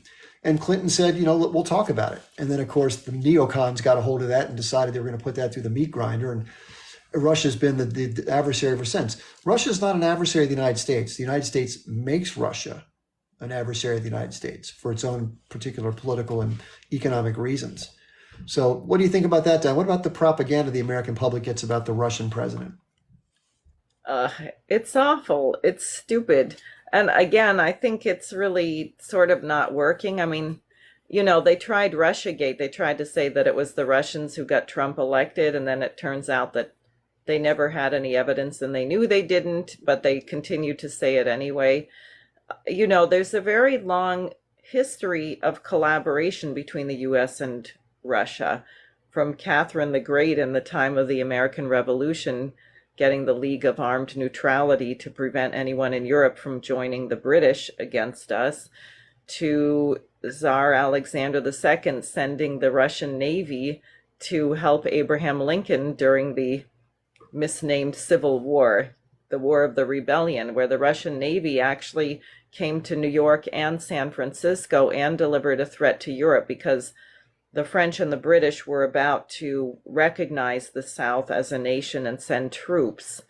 And the Russians said, if you join the war against the Union, we are going to join the war on the side of Abraham Lincoln. And not only that, we're going to attack you in Europe as well. So that was very important. And then, of course, World War II, we could never have defeated Hitler without the unbelievable sacrifice of the Soviet Union. We just had, I guess, the 80th anniversary of the siege of Leningrad, where Yeah. President Putin lost his older brother, who died of starvation, and nearly his mother. He was born after that, of course. But, it's American, and that's part of the problem. Americans don't know history. We don't know our own history. Our enemy is not Russia, it's not China, it's imperialism, it's the British Empire. That's who we had a revolution against. And now if you take the Declaration of Independence and you read through that long list of grievances about why we had to separate ourselves, we are now doing every single thing that the British were doing to us. We've become our opposite. It's so disappointing. We're on the cusp of our 250-year anniversary of our founding, and we are now the British Empire. And I'm sure some disgusting, King Charles, or what, I don't mean the current one, although he's disgusting too, but King George, all the British monarchs that we were ever fighting are in their graves, chuckling to themselves that they finally have recaptured the American Republic. Well, speaking of captioning, that's a great segue. Before we talk about this, I have a great question for you. I'm going to let the audience know I'm going to reopen the comments, and I'm going to try to listen to DIane, look at the comments, and make notes of any questions. If I don't catch yours, I apologize. I'm not trying to ignore you. Let me do that real quick. So while I'm doing that, DIane, let me ask you this question. So speaking of capturing the Republic, the United States, Nancy Pelosi, if for those of you who didn't hear this, she actually said this. She said if the Capitol building came crumbling down around us, the one thing that will remain in place is our steadfast support for Israel. I was dumbfounded when I heard somebody say that. I'm like, well, what about the American people? Where do they fit in? And right now we're seeing a Biden administration that's sending seemingly unlimited support, sort of no questions asked, arms, military, money, and even political backing at the UN, the blocking and vetoing of 3 separate ceasefires. We have the influence of AIPAC on our politicians. We have people throughout industry of power that send to support this whole system. How did we get here? And how the hell do we unwind ourselves from this madness? I think it's going to take a revolution, but of the mind. I think the uncommitted vote is a very important part of that. I think the process of the Rage Against the War Machine, which you and I were both at, was really important, because you remember how people freaked out. Remember Rachel Maddow? I call her Rachel Madcow. After that, she said it was 13 Proud Boys waving Russian flags. That's how she characterized it. Why were they so freaked out? Because you had nominally right and left, right? Then it was the Libertarian Party and the People's Party, who are very opposed on economic and other policies. But they said, you know what? If we have a nuclear war, it's not going to matter. They came together. Jimmy Dore, who I thought was really delightful, because he said, yeah, I'm against nuclear war, but not with those people. So Yeah, everyone tried to break up the alliance. Everyone tried to stop people from crossing the political ideology and work together. And it failed, and there were 3,500 people there, which was until the anti-Gaza genocide or the pro-Palestinian freedom rallies had been the largest anti-war rally since 2003, since we invaded Iraq. So it's very effective, but it's that kind of revolution. It's got to be a revolution of the mind, a revolution of love, where we get over, human beings have free will and reason. So we're not going to control human beings through force or threat of force. It will never work. And the only way to change people is to appeal to their reason, to inspire people to find something within themselves which makes them want to become better. And I think that's what we have to commit ourselves to doing. Yeah, I'm just noticing some of the comments as you're answering that question. I agree with you 100%, by the way. I think nothing short of some form of revolution will change it because it's the system, and I call it the power structure. Dr. Shiva calls it the swarm, whatever term you want to use to call it. It's a combination of the moneyed interests, the high net worth donors, the oligarchy, the corporate representatives, the interest groups that represent these industries, and of course the other special interest in NRA, APAC, and others, as well as the permanent establishment of the national security systems, the surveillance state, the propaganda systems, the three-letter agencies, that whole cabal that works together to promote policies that favor the oligarchy and the military machine. So that's a big ask to overcome all that's been building itself since probably before, but definitely since World War II.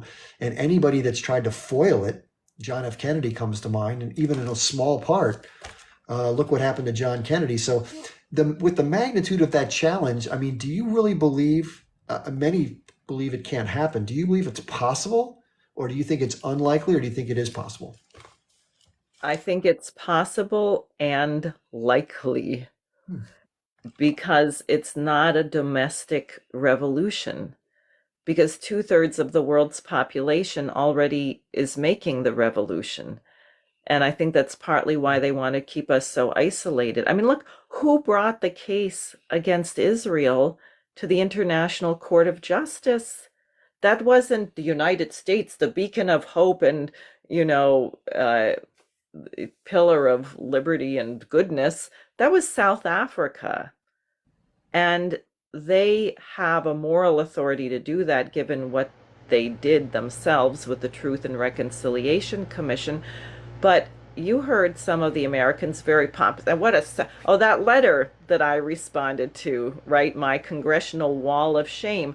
200 congressmen said, "How dare those Africans tell us we're not supporting genocide? Their case has no merit."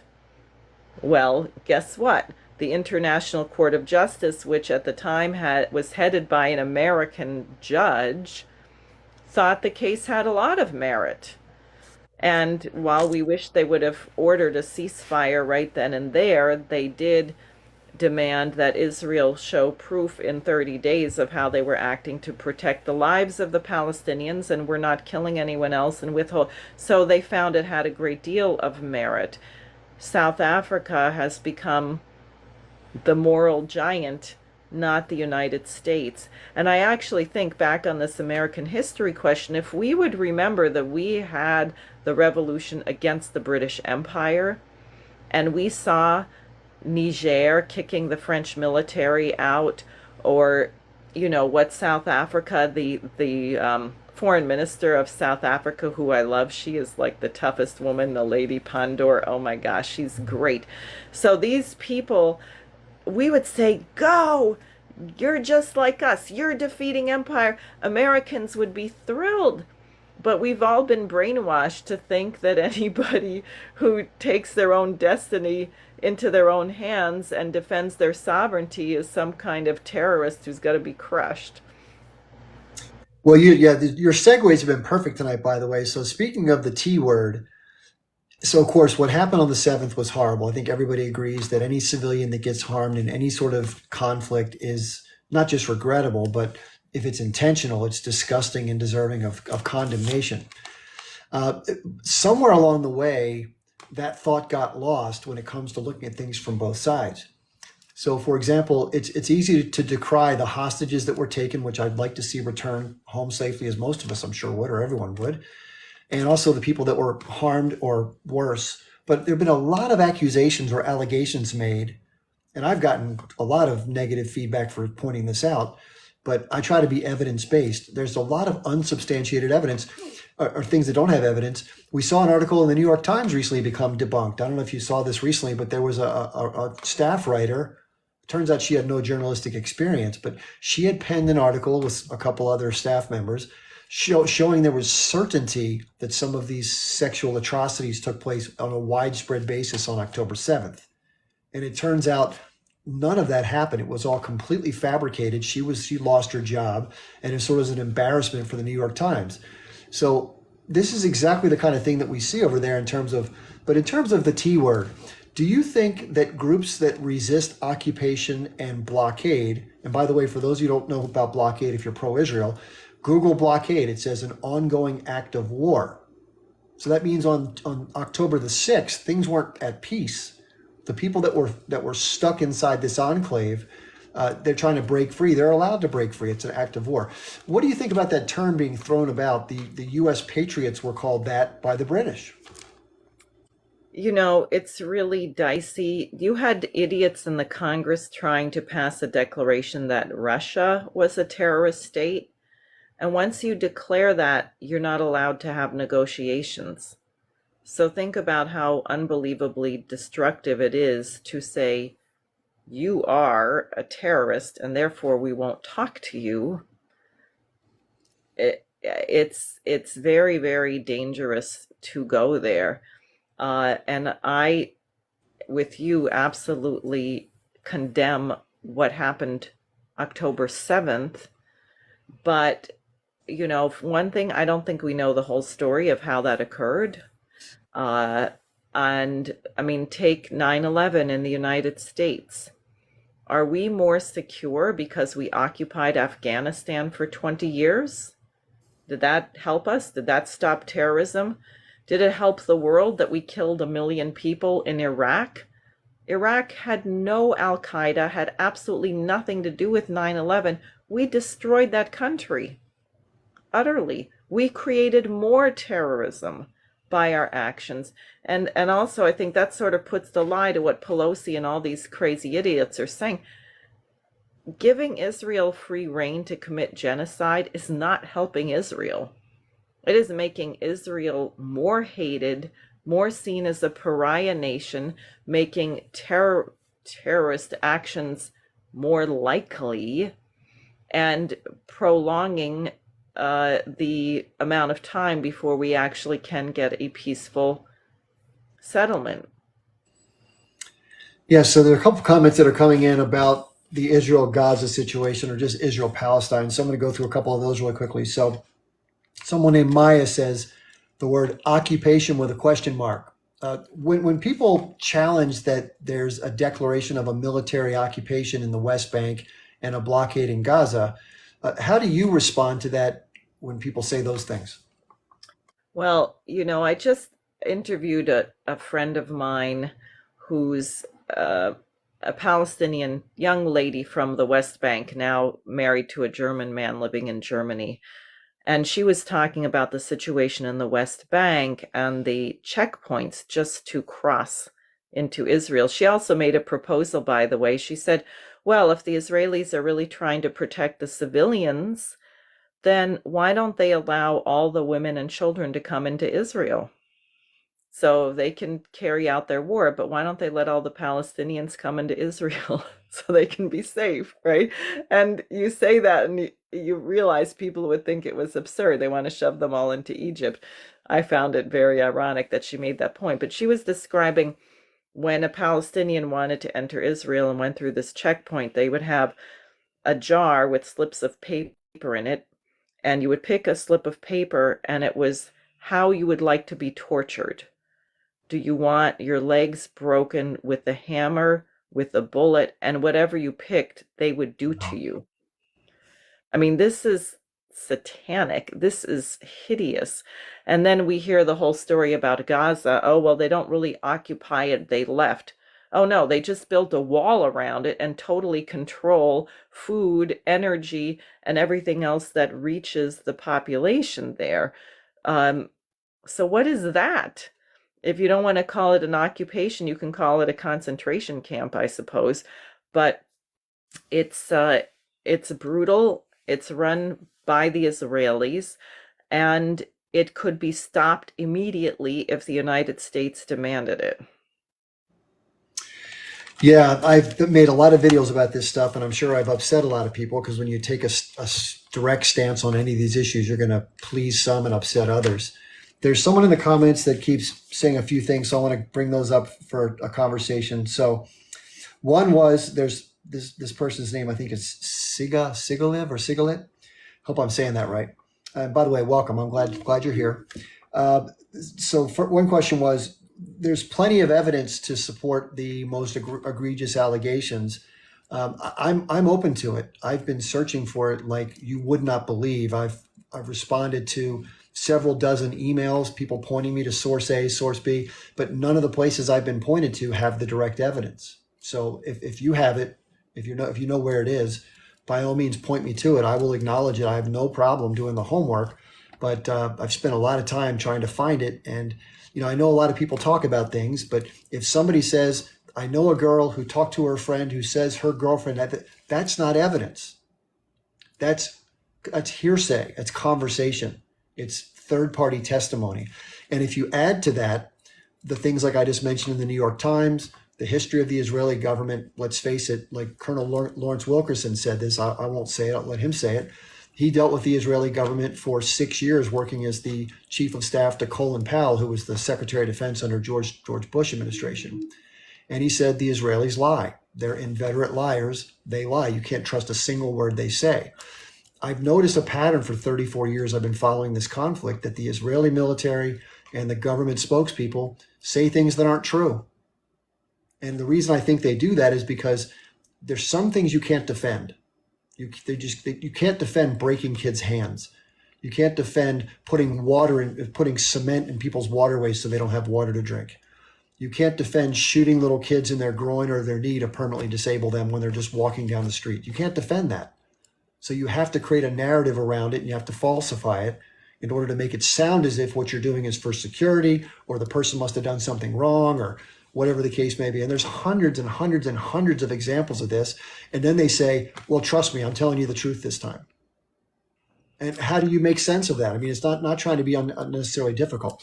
The tunnels.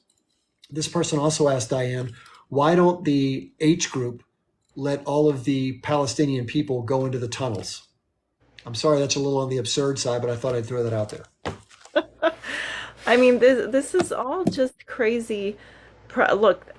Propaganda. It's all, oh yeah, it's the H group, as you call it, which is causing the whole problem. Otherwise, everything would have just been fine. It's not true.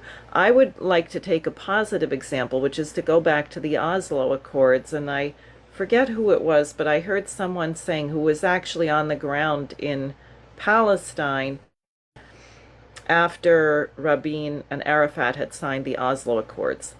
And they described Palestinian children running up to IDF soldiers and hugging them. That things that seem to be completely ingrained and people are never going to get along and they're just going to hate each other can evaporate in an instant with an act of goodwill. And who was Rabin and who was Arafat? They were seasoned warriors.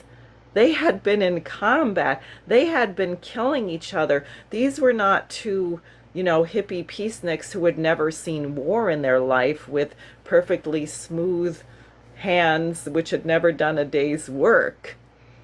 So what happened? And Rabin said it dawned on him that there was no future. And remember, he made this toast to those with the courage to change their axioms. And what was the premise of this, and this is where it really got sabotaged, was a series of massive infrastructure projects, including, most importantly, dealing with water, greening the deserts, desalination, irrigation, and Rabin had a vision that the whole region could become phenomenally productive. And Lyndon LaRouche warned, who was no stranger to this, he was very active in the region in 1975. LaRouche had actually met with the Ba'ath Party in Iraq, with Abba Eban, with people in the peace camp in Israel, and he'd gotten an agreement from the Iraqis that they would fund massive desert greening infrastructure in a two-state solution. LaRouche called it the Oasis Plan.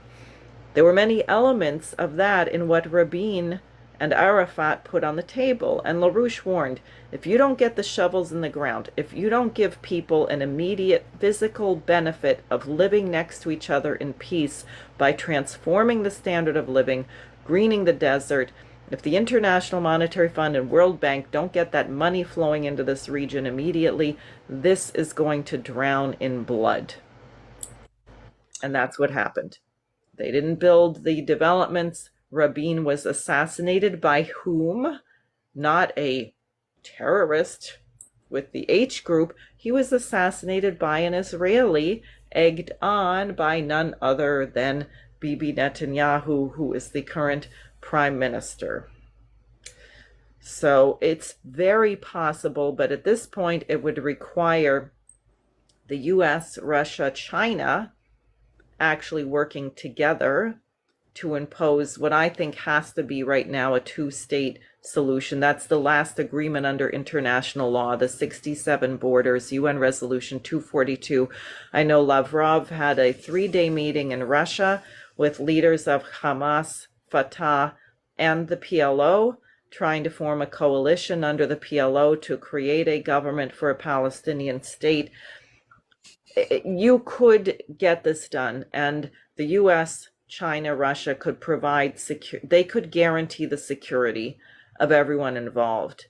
That's what it would require. Unfortunately, the United States is completely on the wrong side, headed by a senile person and with a horrible cabal in our intelligence agencies and military industrial complex. So, that makes it very tough. So real quickly before we continue, by the way, this has been an exceptional live and everybody's saying such. So thanks for being here in the audience, everybody. Just to let you know, we're speaking with U.S. Senate candidate DIane Sare. She's running for Senate in the state of New York. She's running against incumbent Democrat Kirsten Gillibrand. I'm fingers crossed DIane will beat her soundly. I would love it. Nothing would make me happier as a human being to see one of these incumbent sellout AIPAC funding accepting, down the line Democrats. Not that I think she's a bad person, but she's stuck in a bad two-party system and she's got to be allegiant to that system, and it doesn't help the public, in my opinion. So let's continue on with this really quickly. So there have been some criticism in the comments, DIane, about you or I being one-sided about the issue. So I've tried to be very clear, and I don't know how you feel about this, but I try to empathize with what I would imagine life would be like living in Israel with rocket fire coming down, having to scurry off to a shelter, never knowing what's going to happen next with things like happened on the 7th. I'm very sympathetic to the not wanting to live under that threat. I would not enjoy that. I can understand that. That must be a terrible way of life.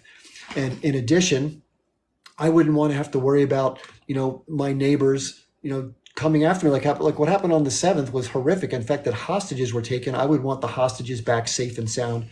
I want that to happen. I think most people agree with that. And I think where we kind of diverge is I think a lot of the presentation to the public, both in Israel and throughout the world, for those who either are ambivalent or who support Israel, they believe that most of what's going on is for the sake of basic security, and that whatever's done is justifiable because it's important, necessary for the security of Israel. And the more I learned about what is actually done, the less I could agree with what that was all about. And look, there's so many unnecessary things that are done to make not only the lives hard, but sometimes to end the lives of Palestinians unnecessarily, just because the Israelis have the upper hand and they can. How do you feel about that? Well, is that a better side? Or maybe this side. We'll try this side. I just want to show I'm not one-sided. Look, at this interfaith conference in Detroit, actually, there was a Christian pastor who grew up in Lebanon, and he was describing being at a peace conference or some kind of conference where he was talking to his Israeli counterparts, and he was talking about a war, and I forget which year because there's been so many. And he said, when they were bombing southern Lebanon, I was so terrified. And all of the children, we didn't know if we were going to die. It was terrible. And then the Israelis said, when they were shelling Jerusalem, I was so terrified. And he said, I realized that for a child, The fear is the same. We were experiencing the same kind of fear.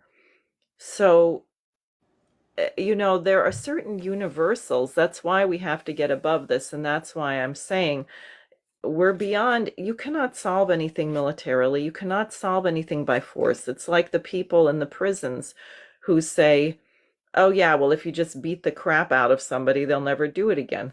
That's not true, especially given how many people in the prison have mental illness. It doesn't even, maybe beating the crap out of them will make them more defiant. We're not dogs, we're humans. So you will never secure the world. That's why dictatorships inevitably and invariably fail. You cannot rule human beings through terror and force. You can only lead through reason. That's the only way to get stability. And I think there is a pathway to peace. I think in some ways it's easier than people think. In other ways, it's harder, because once you have a population like the Israeli population, which is engaged in committing horrific atrocities, it is very hard for people to get over that. It's very hard for Americans to get over the crimes that we've committed. We saw with Aaron Bushnell, who I would not call that a suicide. I would call that an extreme act of protest, as he called it. But also, what are the emotions that go into that? Our very good patriotic young men and women who are soldiers feel profoundly guilty and destroyed for the crimes that they have committed in these wars. We have 20, you know very well yourself, 20 soldiers a day in the United States committing suicide. And that's, it's, we got to change the dynamic. We have to change the whole dynamic. We have to get above it. I think it's possible. I think South Africa's Truth and Reconciliation Commission is a very good idea.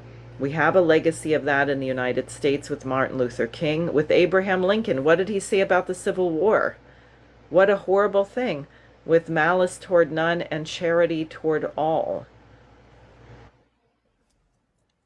Yeah, interesting. So there are some comments filtering through about, sort of people not understanding or knowing stuff. So just as an aside, this is kind of where I hang my hat on my TikTok existence, is that I first learned about this whole situation. I didn't know anything about this, but it wasn't on October 7th. It was in 1989. I was 21 years old. I was finishing college, and one of my classmates gave a presentation about the issue on the first Intifada. And so I've spent a lot of time in my adult life trying to follow it, trying to understand it, read a bunch of books, listened to a bunch of different types of lectures and different types of interactions, documentaries, of course. And I don't come to the conclusions I come to because I want to have them. I come to them because I think they're sort of just, they make sense based on their own merits by de fascia. And for those of you who haven't seen this, if you're saying that someone doesn't have a firm grasp on the information, or that you think that they're wrong, or whatever the case may be, I implore you to go check out a documentary, which I think is very, very useful. It wasn't done by Palestinians. It was done by a young Jewish American by the name of Anna Baltzer. And she was somebody who believed, like many people here who are in the comments may believe, that what's being said about what goes on in occupied Palestine is just a bunch of make-believe. It's all stuff that's conjured up as propaganda, that the facts are all wrong. So she thought that too. And her friends challenged her. They said, hey, Anna, don't take our word for it. Go see for yourself. So she did. She vowed to go there and prove these people wrong. So she went and lived in the West Bank for just under 6 months with a Palestinian family. And what she learned shocked her. It couldn't have been a big enough difference between what she was told in her household, which is a very pro-Israel, very pro-Zionist household. And I'm sure, like many people here growing up in Israel and elsewhere, the story that's told about a land without a people, for a people without a land, and that these bad people surrounding Israel just want to take advantage of, they don't like Jewish people, and they just want to harm Jewish people, and all those narratives that accompany this. And what she learned was something diametrically opposed to that, as have people like Miko Peled and Gideon Levy and Ilyan Pape and Gabor Mate and others who have sort of broken free from the narrative. Just like in America, we get a narrative. And those of you who are staunchly in Israel's court, I'm for security of anybody, including the Jewish people and Israelis. What I'm not for is the forcible subjugation, the blockade, the occupation, the immiseration, the unaliving of another group of people for 7.5 decades. I'm not for that. And if you're for Israel, that's what you're supporting. You can phrase it however you want, try to come up with a reason to explain it, but that's what's happening. And so if you watch the documentary Life in Occupied Palestine, you'll get to see for yourself what people actually endure. Not what you've heard, not the stories, not all the BS, not the narratives, not the propaganda, not the programming, not the indoctrination, which is all too real in Israel, I hate to say. And former Israelis will tell you this who have broken free. They're like, oh my God, I was taught a totally different story growing up. I can't believe what I now know. So before you say to us, you don't know the facts, indulge yourself in an activity to go watch something to see if you can sort of round out your thinking, and then come on back and let's talk about that. I'd love to hear about it. Okay, some more things coming up. So somebody says, vote Trump 2024. It will save America. What are your thoughts about saving America? I don't think that's any guarantee. I think the American people have to save America. We have to be a lot better. As I said, I think we need an Abraham Lincoln, a Franklin Roosevelt, a George Washington. Trump is not that. Saying that he's better than Biden, well, my dog is better than Biden. That's probably true. And I do think it's crucial that Biden be defeated. Don't get me wrong. So if it takes the form of Trump being elected, so be it. I think number one, Biden has to be defeated. But I would say don't look to the election, because we see that presidents take what Trump, he said he wanted to get our troops out of Syria. He seemed to be intent on doing that. And what happened? The defense secretary resigned. John Bolton went over to Tel Aviv and countermanded him, and he wasn't able to do it. He nearly ended the Korean War. That's one of the better things I think that Trump did. And what happened? That was sabotage too. So I think that we have, in a sense, we have only ourselves to blame. The American people have to stand up. We have to stand up on our hind legs. We can't sit there licking our wounds and thinking how oppressed we are and what victims we are. And, we have to organize, stand up, and stop tolerating the crap we're given. The idea that my campaign, I'm going to call it the campaign of flat tires. I can't tell you. I think it's almost sabotage. I am going through so many tires on this campaign because of potholes. I was trying to get to a meeting in Binghamton, and we drove through a pothole and the tire blew out. We went to a garage. The guy was so kind. He had an old car and had a tire that almost fit. And I mean, he got us there and charged me $0 because he wanted an anti-war candidate, and I told him what I was doing. Amazing. And then a volunteer, we went to a meeting where we were speaking in Beacon, New York at the city council, for a ceasefire resolution. He drives home and gets a flat tire from a pothole. And you think, really? We're sending $159 billion to Ukraine and we can't fix a single pothole in this country, let alone have decent schools for our children, have pipes that don't have lead in them or anything else. I don't know why I got started on that, but I guess, how do you change it? It comes back to the revolution. We need a revolution. We have to be citizens. We're not subjects, we're citizens. And I also want to create the circumstances where we're not one single politician or billionaire or anybody is allowed to stand up in public and tell lies. If you're at a town hall meeting and someone's lying, you have an obligation to get up and yell at them. Somebody says, can she answer this question? But I didn't see the question you're referring to, Sam. Real quick, one more thing about the Israelis, just to let you know, for those of you who are saying, we're getting comments like, we're brainwashed, DIane, like you and I are brainwashed. We don't know the facts. And I got to tell you, if there was ever a pot calling the kettle black when it comes to these kind of conversations, I know it's hard to break from programming. So one of the things the Americans are programmed to believe is that America is the greatest country in the world, that we are the best spreaders of freedom and democracy, that we have the best systems, we have the best lifestyle, all this. There are plenty of other places around the world that are way better in terms of cost of living, freedom, democracy, more transparent elections. America is dropping precipitously in terms of longevity, which is a pretty important thing. Infant mortality. There's so many metrics, and I'm not slamming the country. It's a great place to live. I'm here now, and I'm very grateful to be here. But to say it's the greatest country in the world is devoid of factual backing. There's no evidence to support that claim. Israel gets many billions of dollars in aid from the United States, not just military aid, but other aid. And Israel has universal health care, free education, and all sorts of other benefits Americans can only dream of having. And the question would be for the average American, why is the United States sending its tax dollars to support a country whose policies end up making life less safe for Americans, and there's less money for Americans to be helped at home? What do you feel about people who make that argument, DIane? Why are we doing that? I think that's a good argument. Do you think that argument's fair, or is that not fair? Yes, I think it is a fair argument. I think, though, it's, in a sense, we have to think a little bit differently. Henry Carey, who was an economic advisor to Lincoln, wrote a book called Harmony of Interest. And I think we have to really understand the planet is not that large now, especially because we can travel.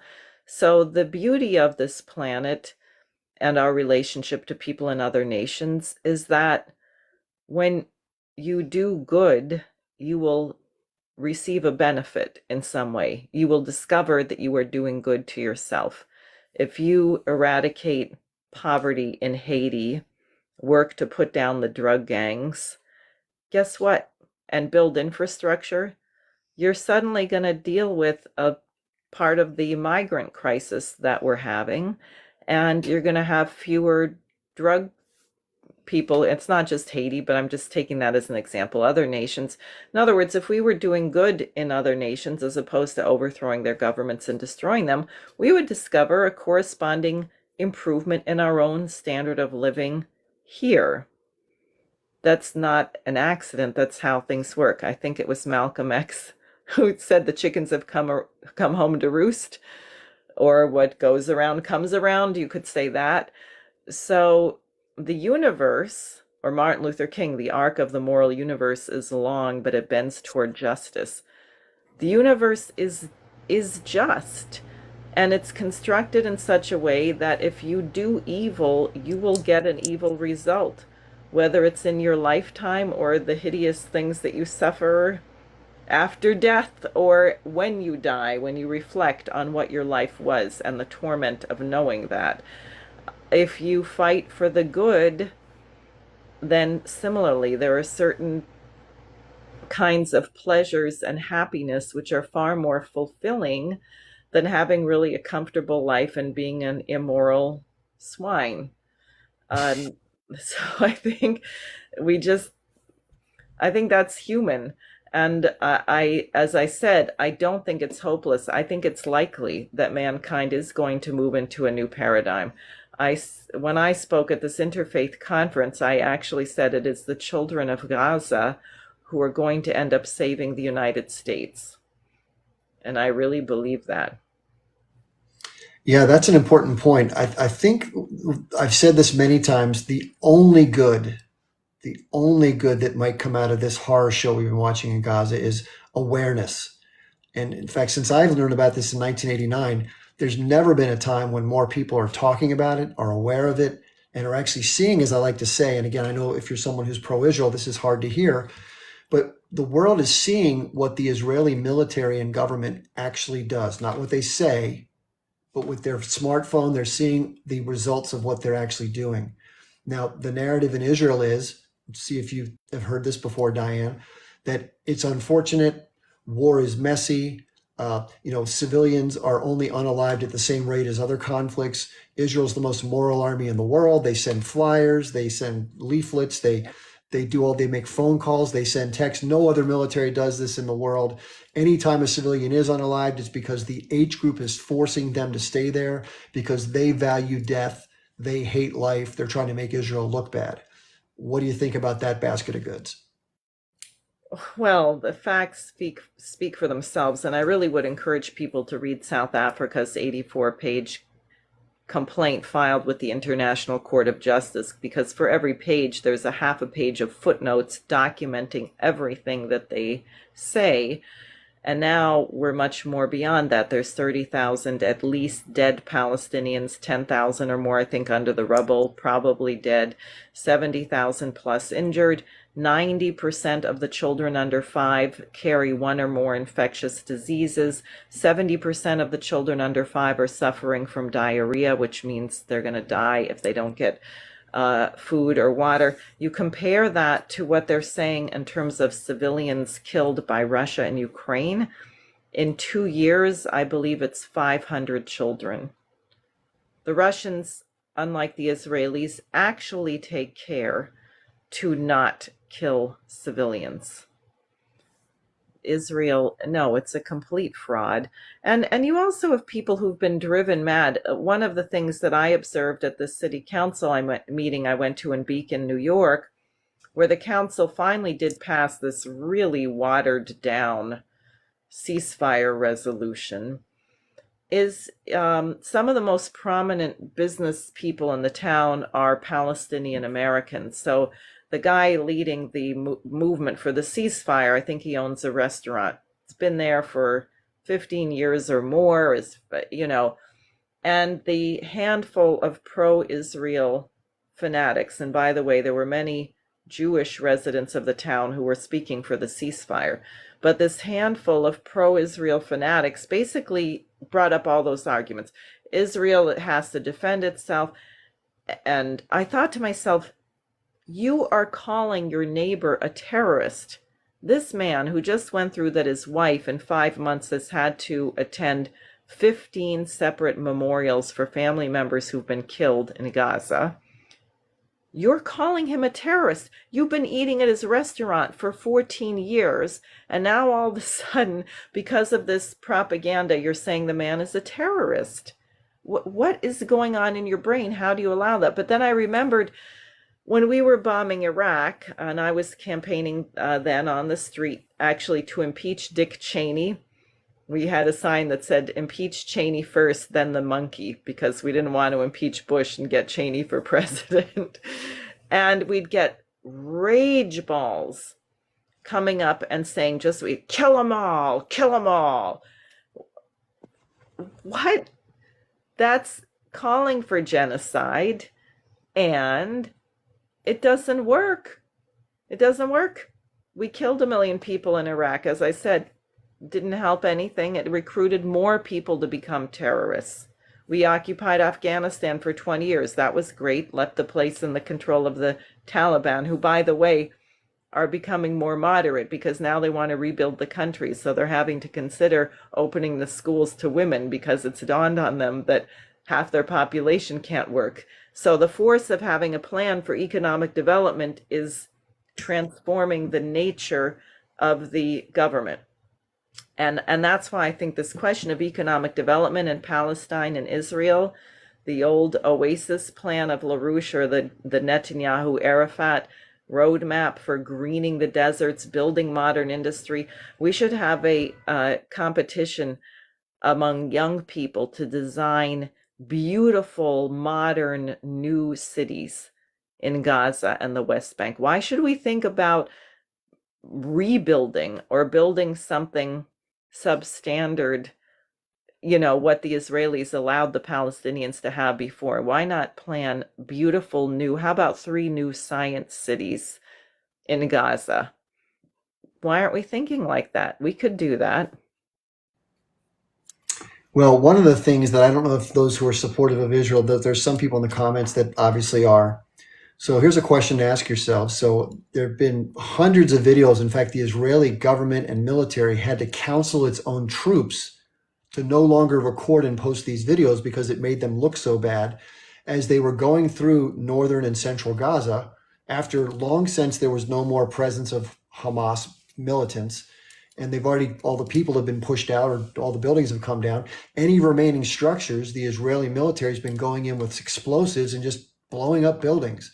In fact, it's so bad that in one instance, there were 24 Israeli soldiers. They were in the process of placing these charges, and the building collapsed and killed all 24 of them. Now, here's a question for you, pro-Israel folks.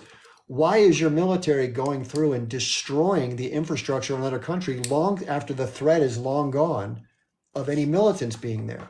How is that moral? How is that acceptable? Why is that not a war crime? How is it okay to cut off 2.3 million people from water, fuel, food, electricity, and medical care for 5 months, where people now are starving in the streets, eating dirt, eating grass, eating whatever they can get their hands on, eating rocks. Babies are dying. DIane mentioned dysentery. People have transmittable diseases. There's a huge humanitarian problem that's happening as well. It seems like this is just the appearance to the outside world, in case you don't know. At best, it's callous disregard for human life. And at worst, the intentional restriction and withholding of key elements to live, as well as purposely bombing civilian infrastructure and destroying it because Israel can. Yeah, and when you look at the quotes from Netanyahu himself saying, remember Amalek, and what was the wording? Kill every ox, ass, swine, man, woman, child. That seems to be annihilation. That seems to be a willful expression of intent to commit genocide.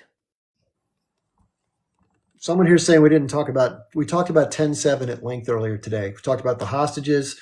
This all has to go together as one big puzzle. So yes, it's horrible what happened on 10-7 to civilians. The military members that were engaged, I don't want to see any soldiers die, but if somebody's in a military outpost guarding this constricted enclave, which the Israelis have imposed a blockade on, and the militants break free, they're not terrorists, they're militants, because they're engaging Israeli soldiers. Now, the civilians that were harmed, that's reprehensible and unforgivable and worthy of condemnation. But every IDF soldier, whether they were in uniform, in the barracks, whatever the case may be, if they lost their lives, it sucks, but it's justifiable in military conflict. Somehow to call them all civilians is not right. They're not civilians. They're military personnel. Most of the people that on that day died, we're not sure how they died. There was a military response by the Israeli government and military somewhere along the way, and a lot of people that were leaving the festival and in the different kibbutzim were not clear on what happened to whom by whom. I have videos showing some of the atrocities. I've disclosed all that. But the point is, it was a lot of mayhem that day. And it can't all be held at the feet of the H group. Now, what about the hostages? Now, the Israeli military, as part of its callous disregard for human life, has indiscriminately dropped munitions. And in many cases, hostages have been unalived, which is unfortunate for the hostages and their families. But the government has not been taking care to precisely do things in such a way that would avoid the killing of Palestinians or Israeli hostages. Now, for those that are left, I hope they return safely and soon. And the other statement this is another axiom. You hear all these axioms from the Israeli side. If Israel laid down its weapons, all Jews would be killed tomorrow morning and the state wouldn't exist. If H group drop their weapons and return the hostages, the whole thing would be peaceful. Now, come on, you can't be that naive to think that. What was happening on 10-6? For those of you, I'm sure most of you have Google. Go to Google and type in, is a blockade an act of war? Just go type that in. I'm not making it up. It's the definition. Yes, a blockade is an ongoing act of war, meaning on 10-6, there wasn't peace. There was a military occupation in the West Bank with guns and soldiers, and a blockade siege, which is an act of war in Gaza.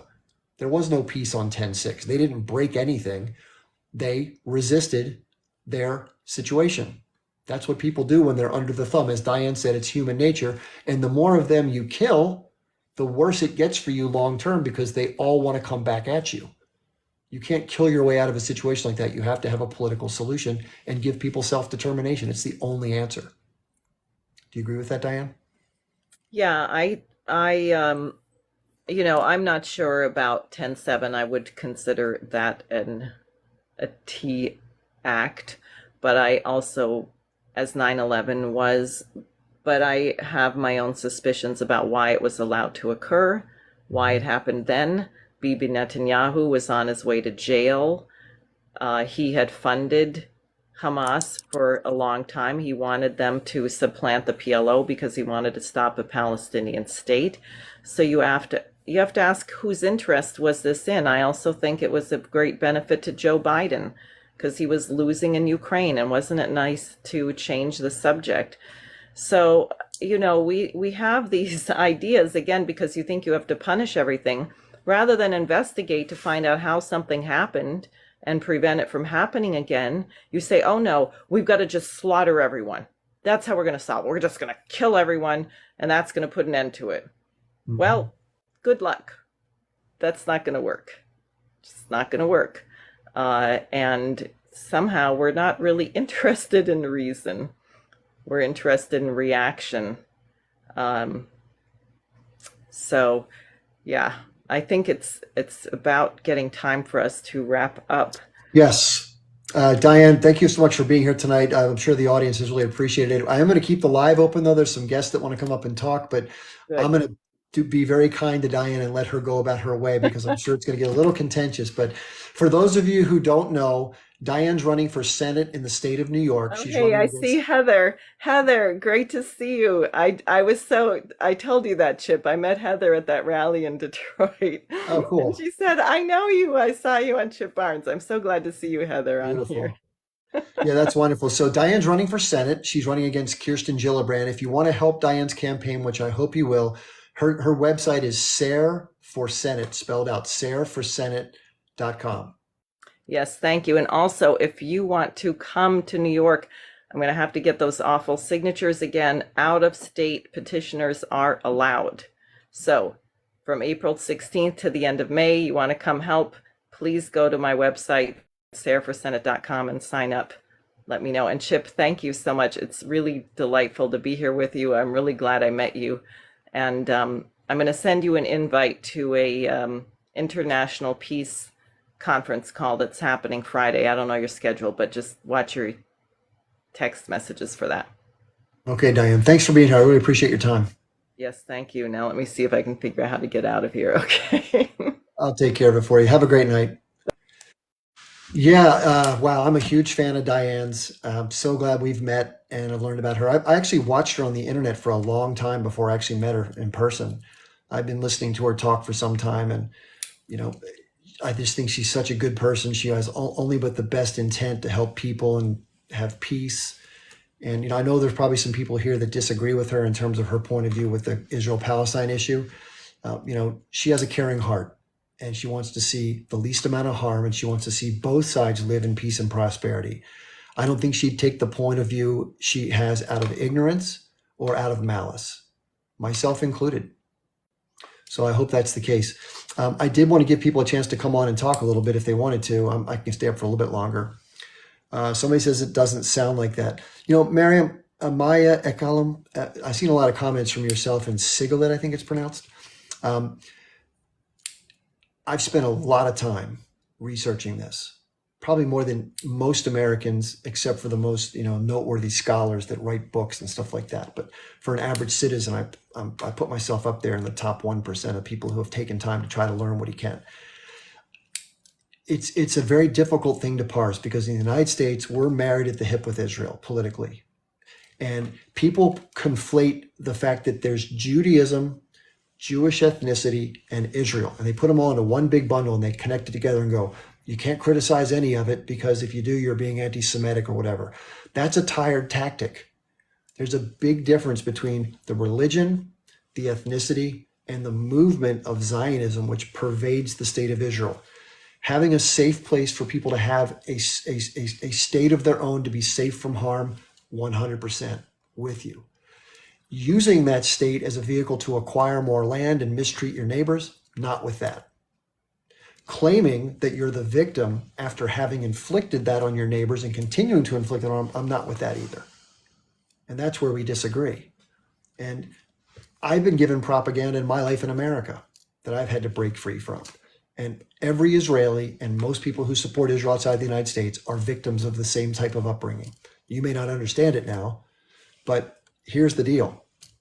America and Israel, the governments, not the people, are not the good guys. And that's a hard pill to swallow. America and Israel are not the good guys. We're the bad guys. We just say we're the good guys. But our behavior towards others is bad and worthy of condemnation. There's always good things about a country. Israel's a beautiful place. It's got a great culture. It's got great food and great, activity. My family's been there. I haven't been there. I'd love to visit if I'd be allowed to walk the streets safely. I don't know if I could be. I'm sure Palestine is beautiful too. The whole region, which was originally called Palestine, for those of you who don't know. But the way the government acts and the way the military functions is bad. Is bad. What the American government does, what the American military does, what the American intelligence services do is bad.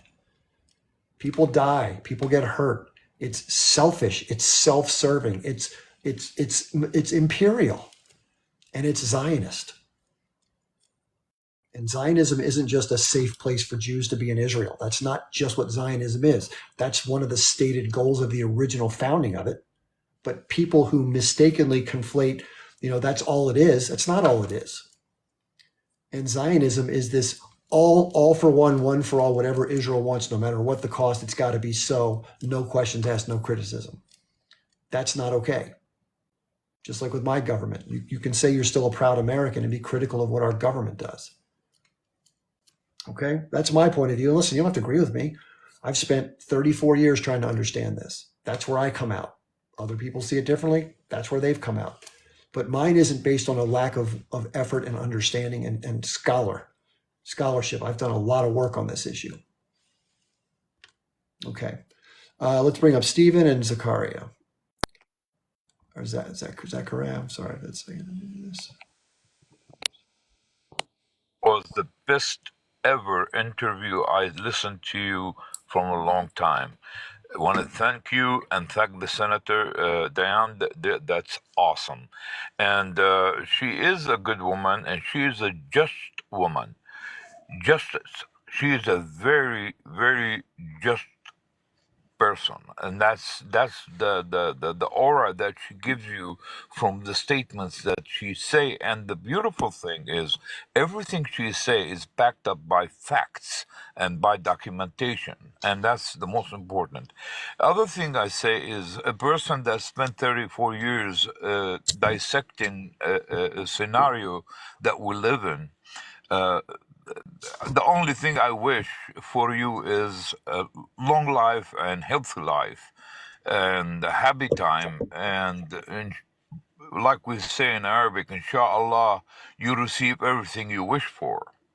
That's my reason for calling you and wanting to be a guest is to tell you I am very thankful for people like you and for people like DIane. You're amazing, guys. You were amazing. Thank you so much. Yeah, thanks for the compliments and the nice words, and thanks for the well wishes. Yeah, it's I always like to say I don't take this position because I want to take it the sides. I take the position because it's where the information led me, and I've put out videos saying if the script were flipped, if this was an Arab state that was created arbitrarily by a third party in a region that they thought they had historic claims to, or they had a movement, and it was Jewish people who got displaced and had to flee and became refugees, and some were unalived, and all the bad things that happened in 1948, the catastrophe, the Nakba. I would criticize that, although I would understand the desire to have an Arab state for their safety if they've been persecuted. I'm same exact logic. But if the Arab state continued to do what's been done over the decades, occupying the territory, starting a war of aggression, saying it was defensive in 1967, which it wasn't defensive, it was offensive. Blockading a group of Jewish people in this little small enclave, expecting them to just take it and deal with it, controlling what goes in and out, militarily occupying them in the West Bank so that they had no ability to live their lives, setting up checkpoints, putting water, unaliving Jewish civilians, stealing their homes, bulldozing their homes, pouring water, pouring cement in water wells, burning their crops, not letting them drive on the same roads, not giving them permits to build anything. I could go on and on for hours. I would condemn the Arab government for that behavior. So that's intellectually Well, consistent. It's not about Jewish versus Arab. It's about decent versus indecent. It's about justice versus injustice. It's about oppression versus oppressed. That's where it comes from. Nowhere else. Stephen, did you want to say anything? yes, I want to say one last thing that Okay, please. you have been very clear about that. You have not been picking a side. You were just saying that as David has the right to live, John has the right to live too. That's basically not taking a side. You're just looking for justice and freedom for all. And I love you for that. And God bless you. And thank you for giving me a chance to talk to you. Have a nice Yes. evening, everybody. Thanks for being here. Appreciate you. Yeah. So, Stephen, what's on your mind? How's DIane doing in the polls? Well, the polling is unclear. I don't know exactly what the numbers. I don't even know if she has polling done. So I can tell you this: it's an uphill climb to beat any Democrat or Republican as an independent, no matter what, in the best of their circumstances. So the first thing she has to do is get on the ballot. You have to Well, get signatures, then which is that's a what she's matter done. of, well, I heard a couple of things then. I am disappointed that I no longer live in New York. I grew up there, and, she would have my vote immediately. So there's no question about that. And, anybody out there nationally, especially in the US, if you're American, see what we can do to help this woman out, please. Um, I heard her, she had to be careful of her statements, but that's politics. But she's been very clear, very vocal. She has taken stances that politicians are not allowed to take in the United States anymore, and just being clear and fair. Her intentions are there. It's obvious, and if you're in the States and if you're outside the States, there's something very special about New York State, the power that New York State, a senator from New York State, brings. We've had presidents who have become, come out of the senatorial position. Being a senator from New York is remarkable. It means a lot to the whole world. You've got New York City, you've got the state of New York, you've got a huge population, maybe, not number one anymore, but maybe two or three. And the intellectual capacity of New York, I'm sorry, rest of USA, I'm kind of biased on this, is remarkable. So if you want to make change in the world, you have to make change in the United States. And we've been talking about this for months now, but within those months, we've talked about how do we find new voices in the US? Because the US means something. I understand all the negatives and everything else in geopolitics and the world that's gone on, but at the end of the day, the power the US has on the rest of the world is, undeniable. And the idea that you can get a senator in that has the views of this woman, this is an important thing. We're coming into a race, we're coming into an election where Americans don't like anybody that's being put in front of them to vote for. And now you have somebody to vote for. You have a voice. And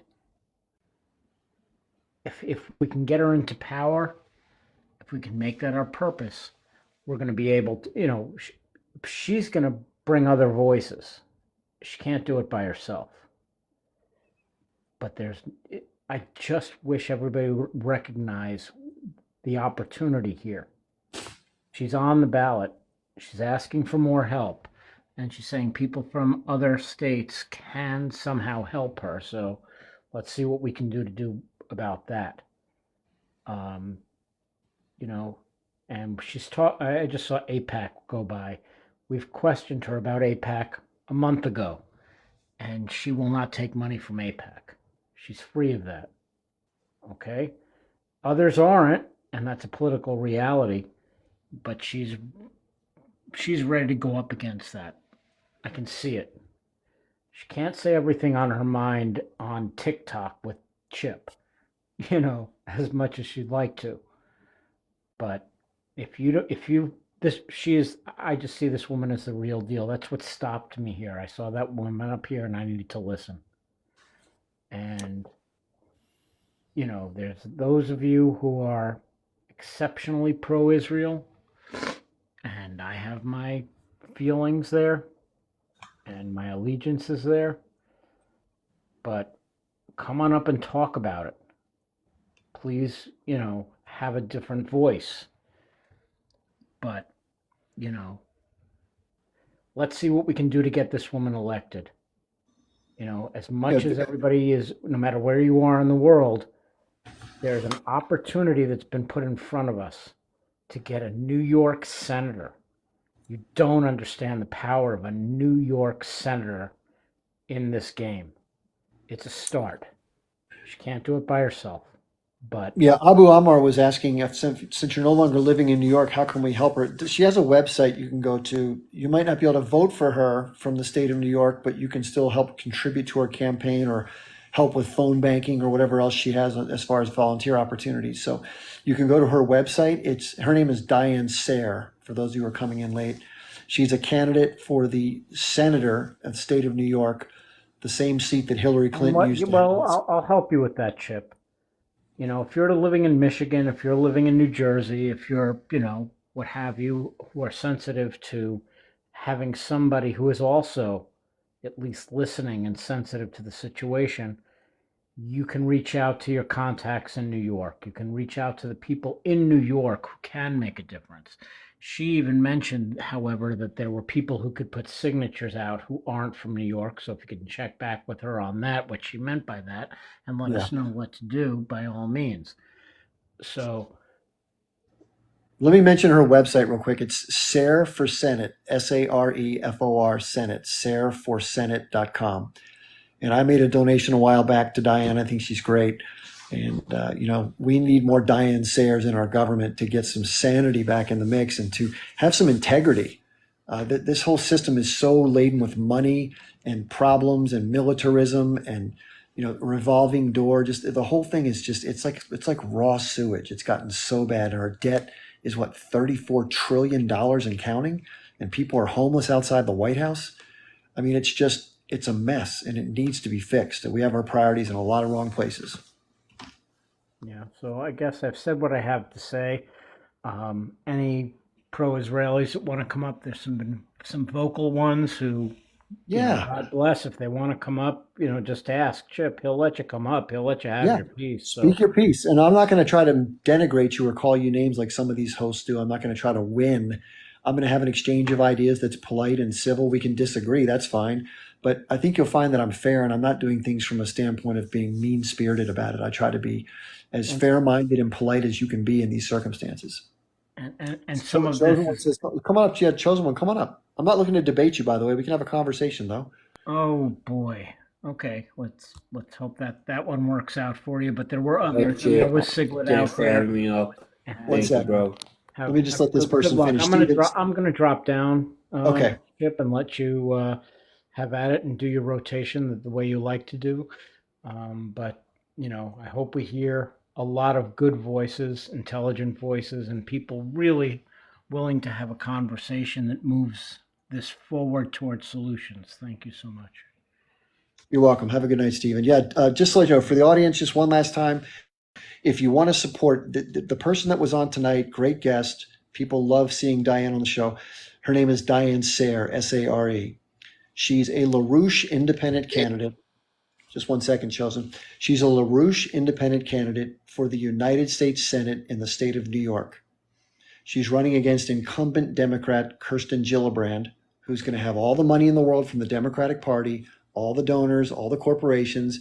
Yes, AIPAC. She's taken just under $600,000 from AIPAC during her tenure as a senator, like most people in Congress. And that has an impact. Let's face it. When you take money from somebody in America, it says donations, but it's a code word for legalized bribery. That's what America's become, a format of legalized bribery. Okay, we have somebody named the Chosen One who wants to speak with me about something. What's on your mind? Yeah, thank you, Chip.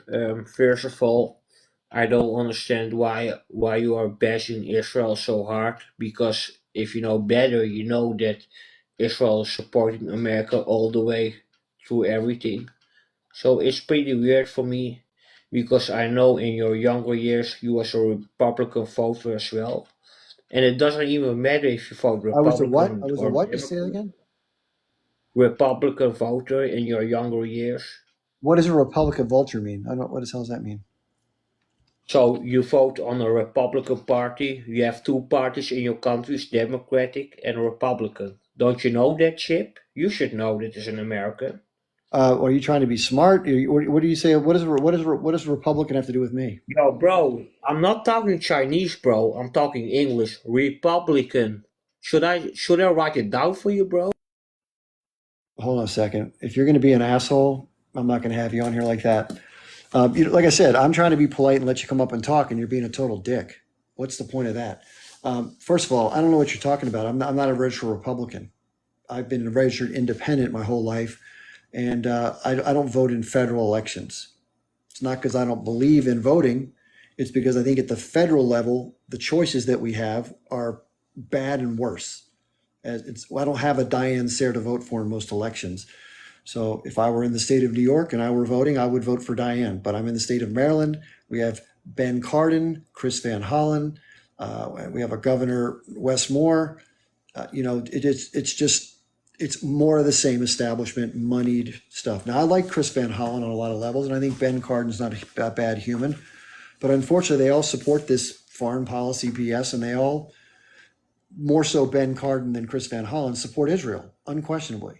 Now, the person who was on a second ago, the chosen one, or the jerk, I don't know if you want to call yourself that from now on because you were being a jerk. I don't like to use the word bash. I'm critical of Israel, and I'm critical of what the Israeli government and the Israeli military do. I'm not critical of a Jewish homeland. I'm not critical of people to be safe from persecution. And I have mixed feelings about the creation of the state of Israel for the following reason. I'm happy that a certain group of people got something that was good for them. I think that's fair. The problem I have, like most people who look at this objectively, is at what cost to who else? It wasn't a land without a people for a people without a land. That's completely fabricated. It was a land with a lot of people who got forced off that land involuntarily for no fault of their own because some arbitrary third party decided it's going to be so. And if that had happened to Jewish people, which have been marginalized in the past, they would have been crying bloody murder, as they should. So I don't think it's okay to say it's not all black and white. It's not all like I'm for or against this.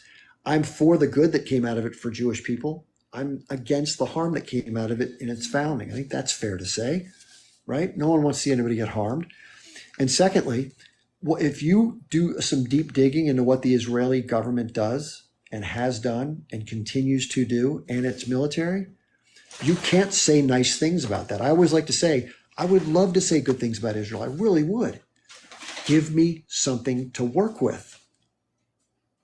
Yes, in Israel, you can be gay or openly transgender. You're not going to get stoned or whatever the arguments are.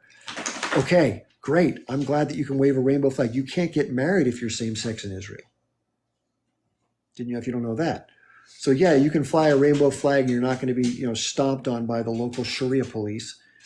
But does that justify all the war crimes and all the murders and assassinations and home demolitions? I could just spend 6 hours going through it all. And my answer as an independent, no, it can't be justified. What the Israel, and by the way, even if you're for Israel, which I'm certainly not, but if I were for Israel, I would tell the government, hey guys, chill the F out. You're shooting yourself in the foot right now with what you're doing.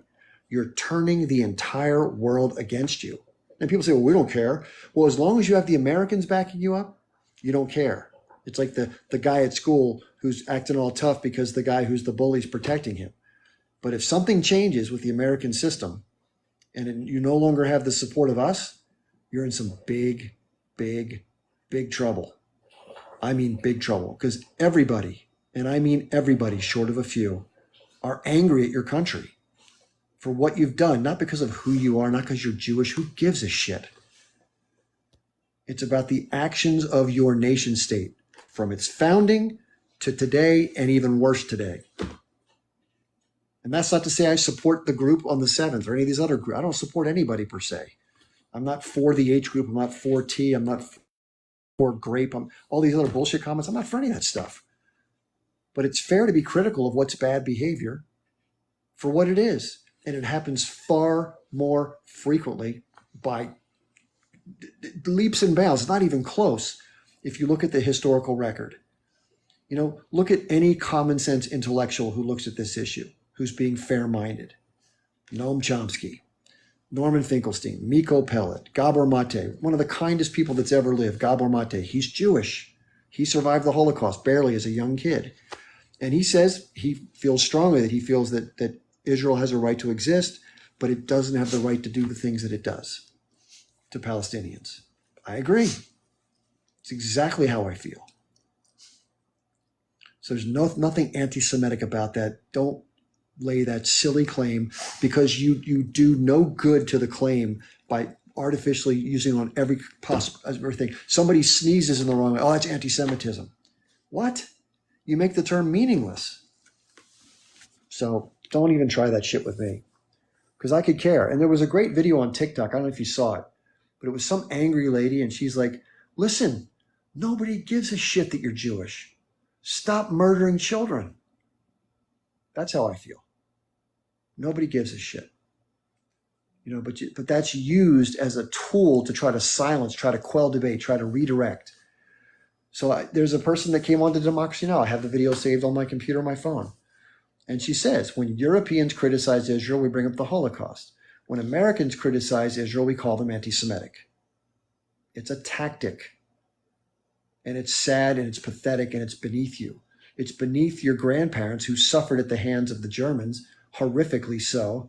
And now the descendants of those very same families who horribly lost people in that terrible, terrible, atrocity are doing some of the same horrible behavior that was meted out on their grandparents to another group. So never again should apply to everybody. Not just people with pale skin who emigrated from Europe and now wave a white and blue flag.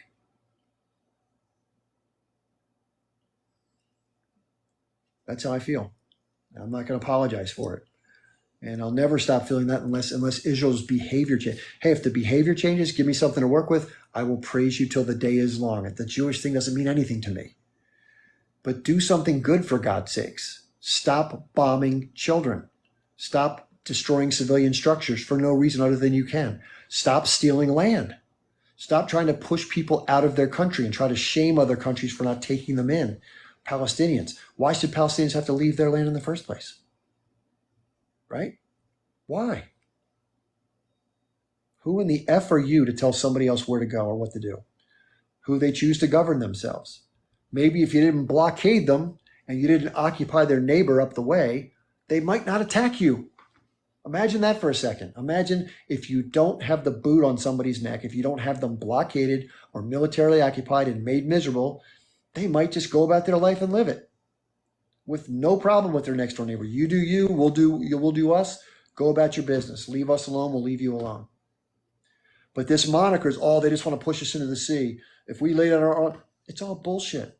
It's all a scheme to keep from having to have the difficult but necessary arrangements to live peacefully next to each other.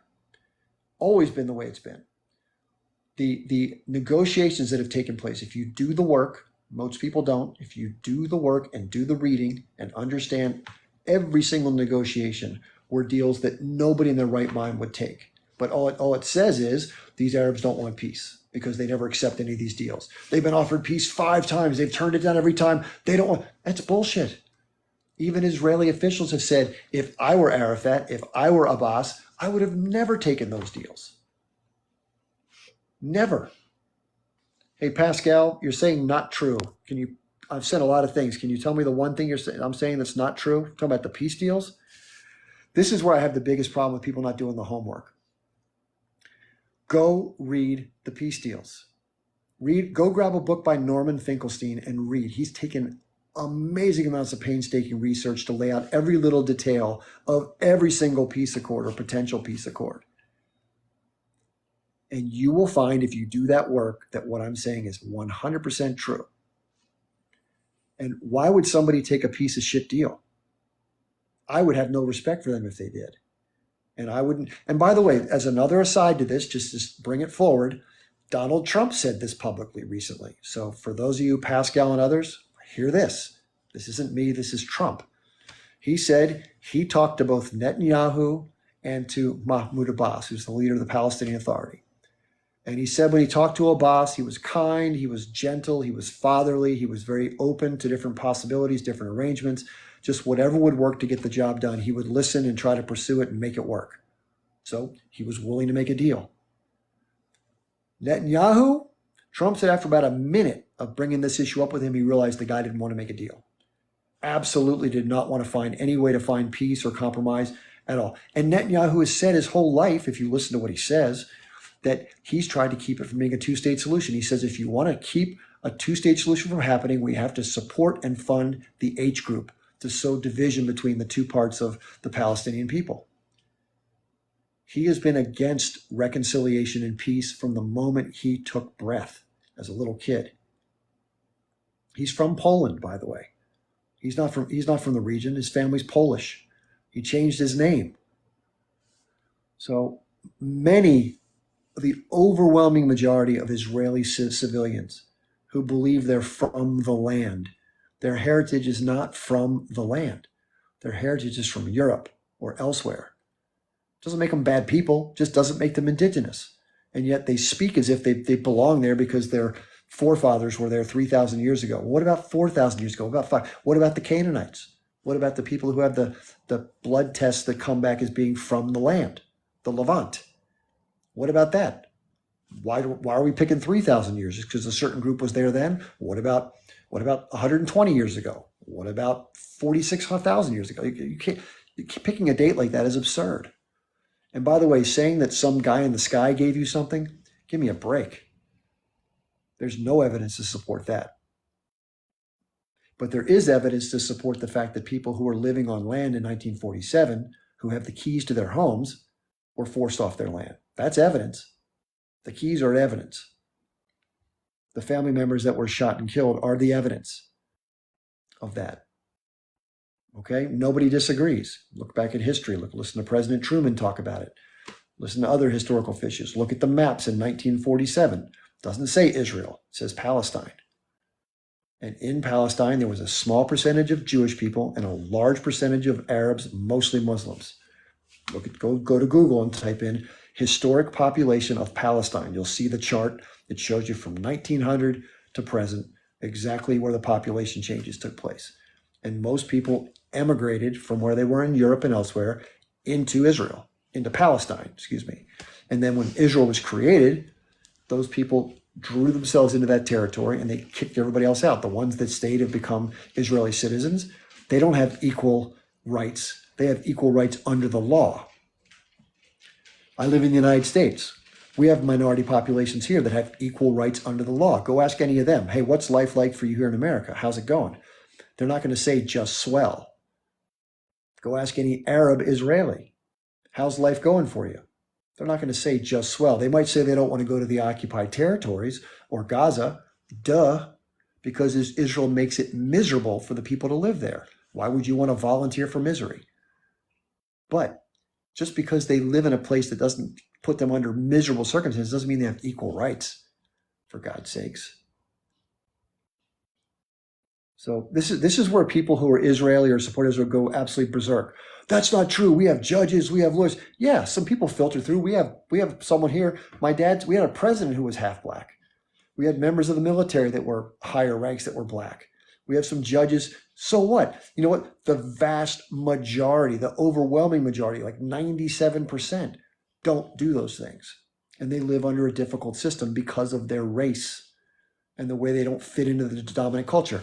Let's face it, it's a Jewish state. Let me rephrase that. It's a Jewish state. If you live in a Jewish state as a non-Jew, you don't get treated as well as a Jewish person does. That's just facts. Ask anybody who's been there or lived there. Go out and do an anonymous feedback form and see what you get back. You're going to get back a lot of stuff you're like, damn, I didn't know that. I didn't know that. There's like 30 or 40 laws on the books that are discriminatory towards non-Jews in Israel. No, I can't. Look it up. Go Google it right now. Look up, type in, I'll do it right now, discriminatory laws in Israel to non-Jews. Go type it in and look at it. You say, I'm just lying? What am I lying about, Greg Schwartz, 415? I'll tell you what, Greg, let's do it together. I'm going to go to Google. I'm going to type it in right now. I'm going to set my phone down so I can type it. Now we're going to use the old search engine here. We're going to type in discriminatory laws in Israel towards non-Jews. Boom. Here we go. Oh yes, separate and unequal in Israel. The foundations. The notion that the United States has shared values. This is so here we go. The fully understanding meaning of development. Yeah, this is the thing about Israel. They allow themselves as being this beacon of democracy and freedom, etc. And guess what? No, it's not. It's not.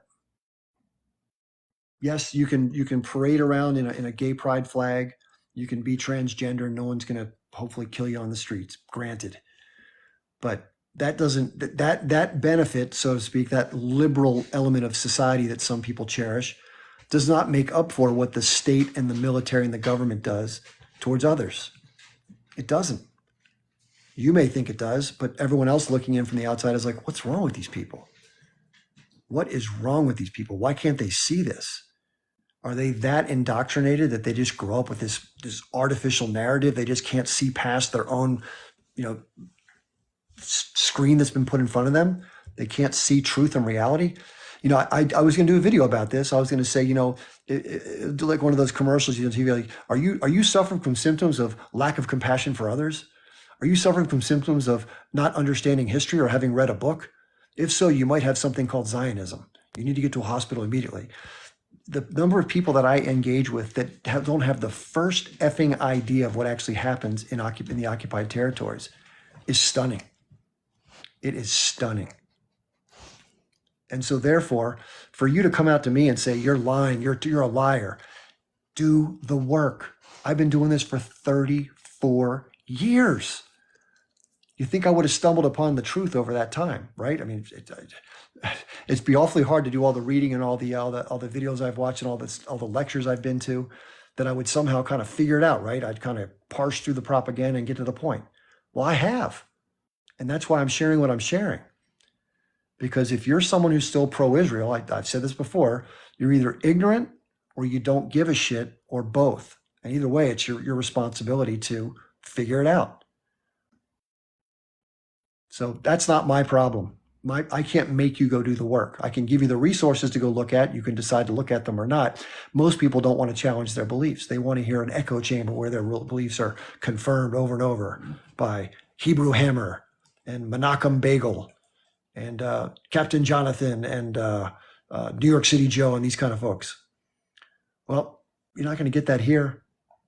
It's nothing about Jewish or Arab. That part doesn't matter. It's about the power dynamics and who mistreats whom on the regular.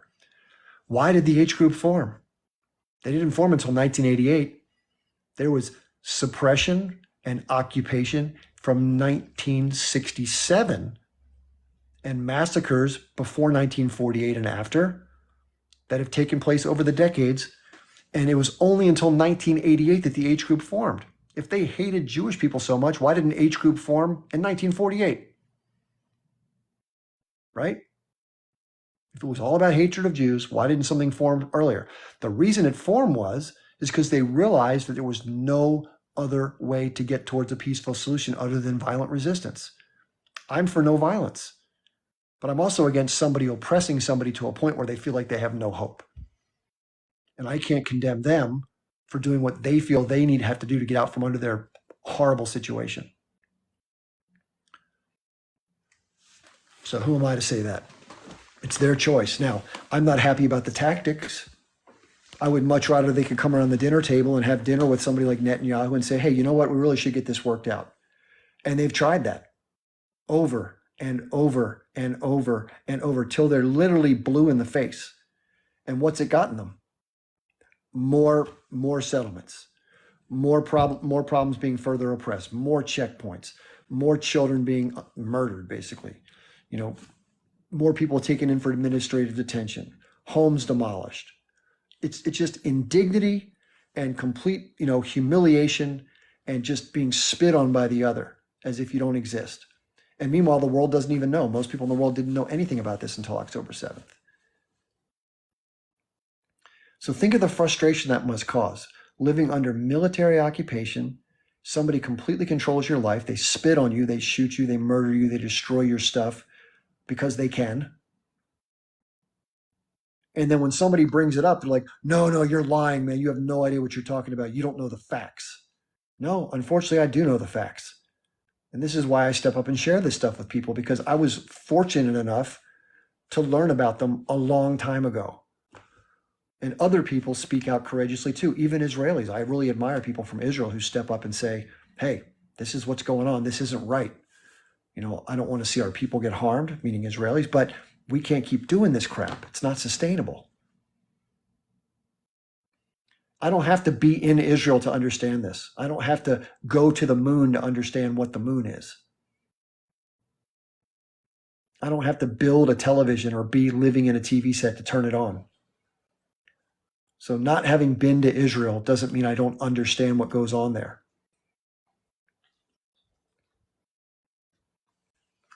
Because other people who have been to Israel have shared their experiences. And like I said before, Israel's a beautiful country. It's got a great people. It's got a lot of great industry. It's a lot of positives about Israel. But what it does to maintain itself politically and militarily is abhorrent and disgusting and worthy of condemnation. It's an ongoing series of war crimes for 7+ decades. Has been and continues to be under every single government building illegal settlements in the occupied territories at the international condemnation of every nation on earth, including the United States. And yet it continues unabated. Even to this day, even right now, there are groups raising money right now and trying to get Americans, bribe them, give them incentives, to go from New York to the occupied territories, Judea and Samaria, quote unquote. That's called land theft. It's called occupation. It's called illegal. And it's counterproductive. That's the other thing. If you want safety and security, you don't stick your finger in the wound of somebody constantly 24/7, 365. And when they dare complain, you then, do all sorts of other horrific things to them for daring to complain, or even, God forbid, push back. So the problem is the narrative. Most people from Israel, even admitted by other Israelis who have broken from this programming, are programmed to believe that they're better than and more important than their neighbor, that the neighbor's the problem for them to have self-determination, and therefore the neighbor needs to be removed or eliminated or both. That's the narrative that Israelis get. Gideon Levy said the unspoken truth about Israel. He's a columnist for Haaretz. The unspoken truth, the unpleasant unspoken truth, is that most Israelis think they're better than Palestinians and Arabs. They do. They have an egotistical supremacy concept about themselves. Now, he didn't say everybody, but he said most. And therefore, when you look down on another group, you don't look at them as, they're not as valuable as you. You can do whatever the hell you want. Oh, it's just them. Nobody wants them. What are we supposed to do about them? Right? There's a lot of that going on. So if you don't believe me, and again, I'm just a guy trying to make sense of this, right? Don't believe a word I say. Go to YouTube. Listen, I'm all about trying to provide references and information that substantiate what I say. Everyone's demanding that I accept every single word of what came out of 10/7 from the Israeli side. All I've asked for is, hey, let's try to corroborate some stuff. Is that fair? Well, I'm going to provide you corroboration. Someone who goes out on the streets with a microphone and just talks to random people in Jerusalem or Tel Aviv and just says, hey, how you doing? What do you think about X, Y, and Z? And they just talk to that's evidence of people's thinking, the popular sentiment, people of all ages, all backgrounds, all types. So go to the internet, go to YouTube, go to visit Abby Martin. She has a YouTube channel called The Empire Files. She did a great video about just going around and talking to people. And she didn't ask leading questions. She says, so what do you think about this? What do you think about the situation, 30 kilometers this way? What do you think? And they would say some of the most horrendous things. Like, we should kill all of them. They should go move to Arab countries. Why don't they take them? What do they matter? Who cares? They're in our land. God gave the land to us, the Jewish people. All this other stuff. Go check it out.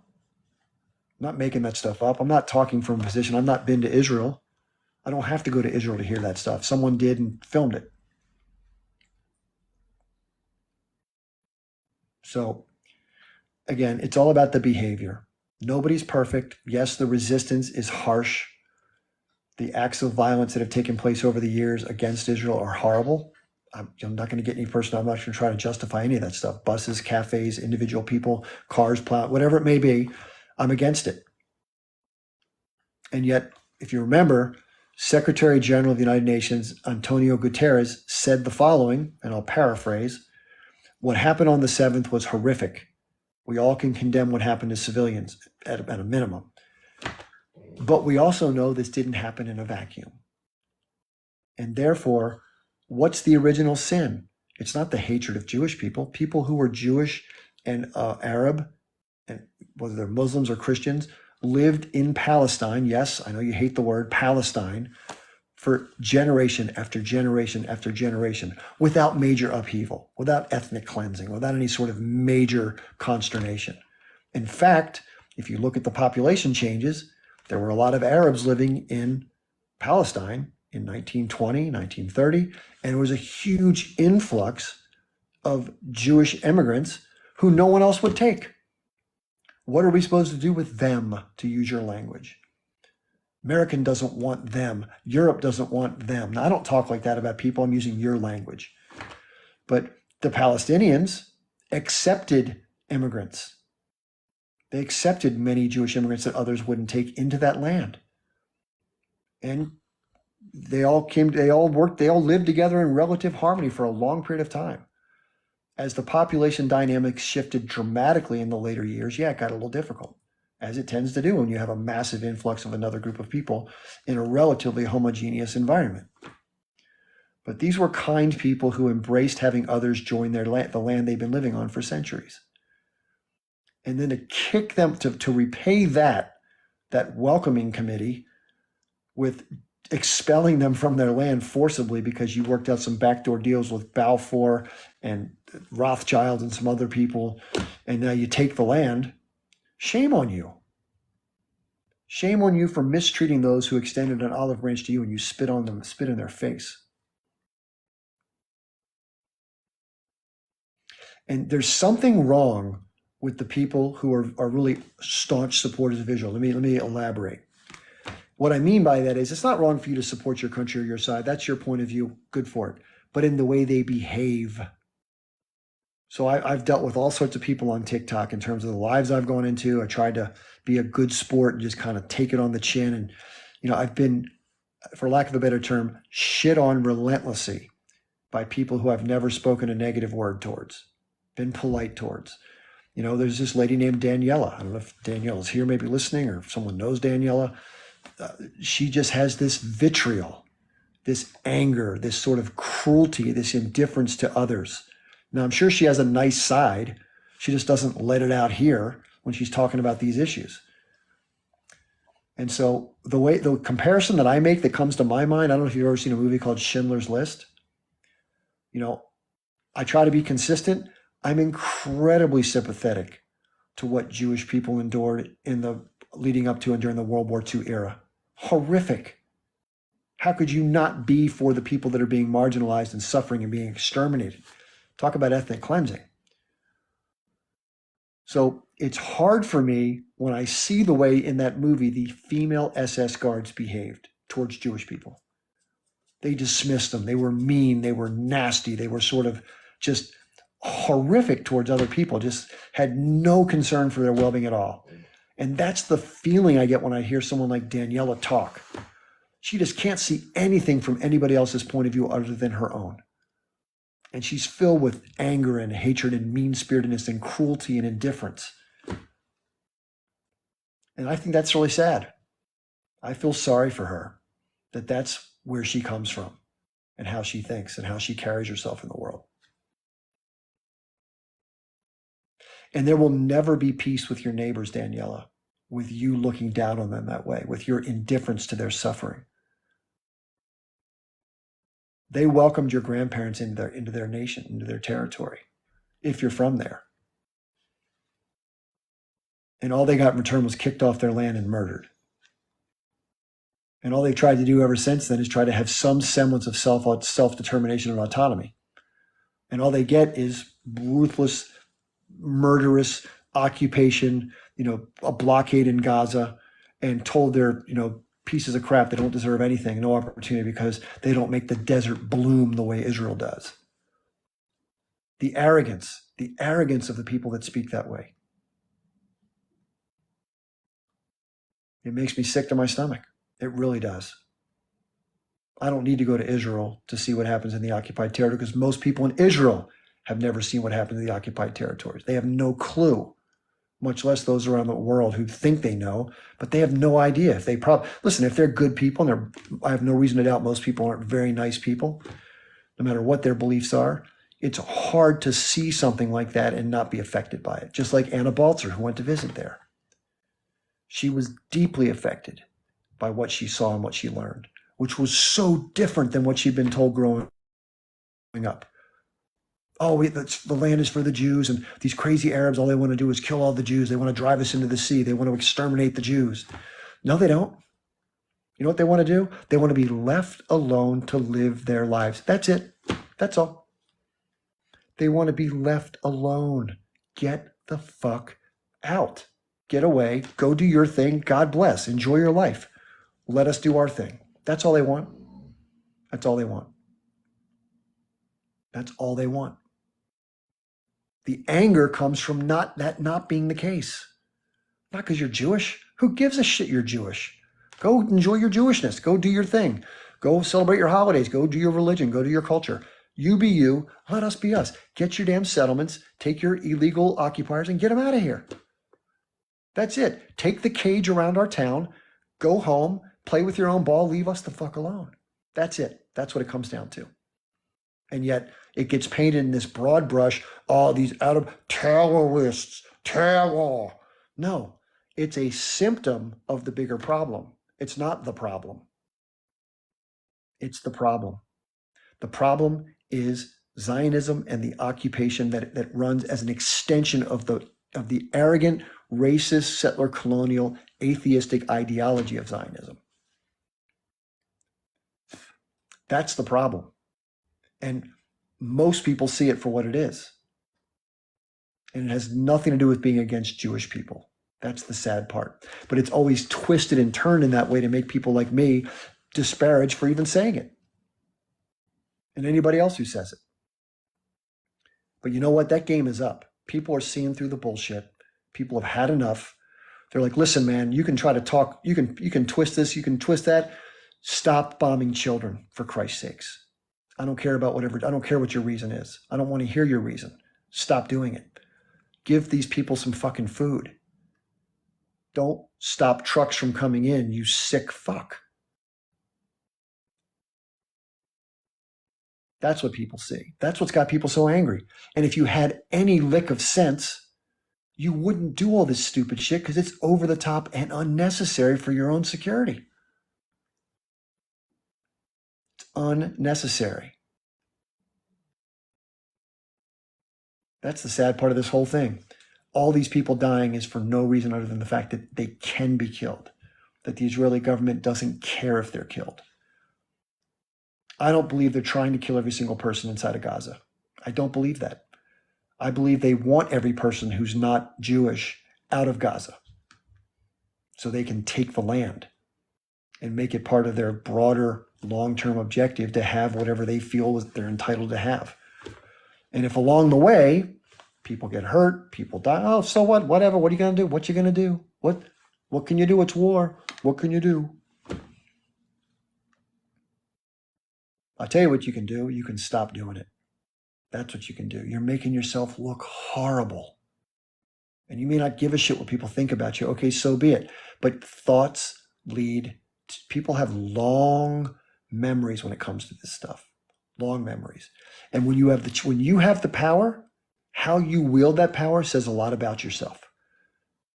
When you can control somebody and you can force your will on them, whether you do or whether you don't, says a lot about you. And it's speaking volumes about how people who support Israel think about others. And so therefore, I say look out below, because nobody's going to feel sorry for you. Nobody feels sorry for the schoolyard bully when somebody finally takes a shot and knocks the person out. Nobody. Because that person's been having their way and treating people like hell and getting away with it forever. And when the dynamics finally change, it's not going to be pretty, and it's going to be very hard to garner sympathy. And the dynamics will change. Nothing lasts forever. And that's not to say I wish harm on any individual people. I think most people would love it if the people who, if that methodology, that mindset was just extracted, almost like an infection, if that infection was alleviated with like hydroxychloroquine from the mindset, whatever drives this crazy behavior, if that was removed, but everybody else just, it's almost like Invasion of the Body Snatchers, the curse was just lifted. Everybody kind of wakes up when he goes, oh, how you doing today? Oh, how you doing? Nice neighbor. Nice to see you. Rather than you filthy next door neighbor, you T word. If that was lifted, everything would work. The way life did before. Nothing's ever perfect, but it would be way, way better than it is now with this intentional, horrific mistreatment of other people. Because why? Because you can.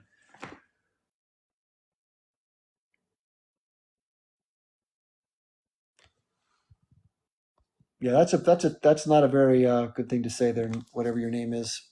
You can't say stuff like that. So the bottom line is this, guys and gals. Nobody has any problem with Jewish people. That's absurd. That's a cop-out. What people have a problem with is how you mistreat them. When somebody mistreats you in your life right now, are you like, okay, whatever, dude, no problem. I'm just going to continue to do my thing, even though this. No, you're going to like, dude, stop doing that.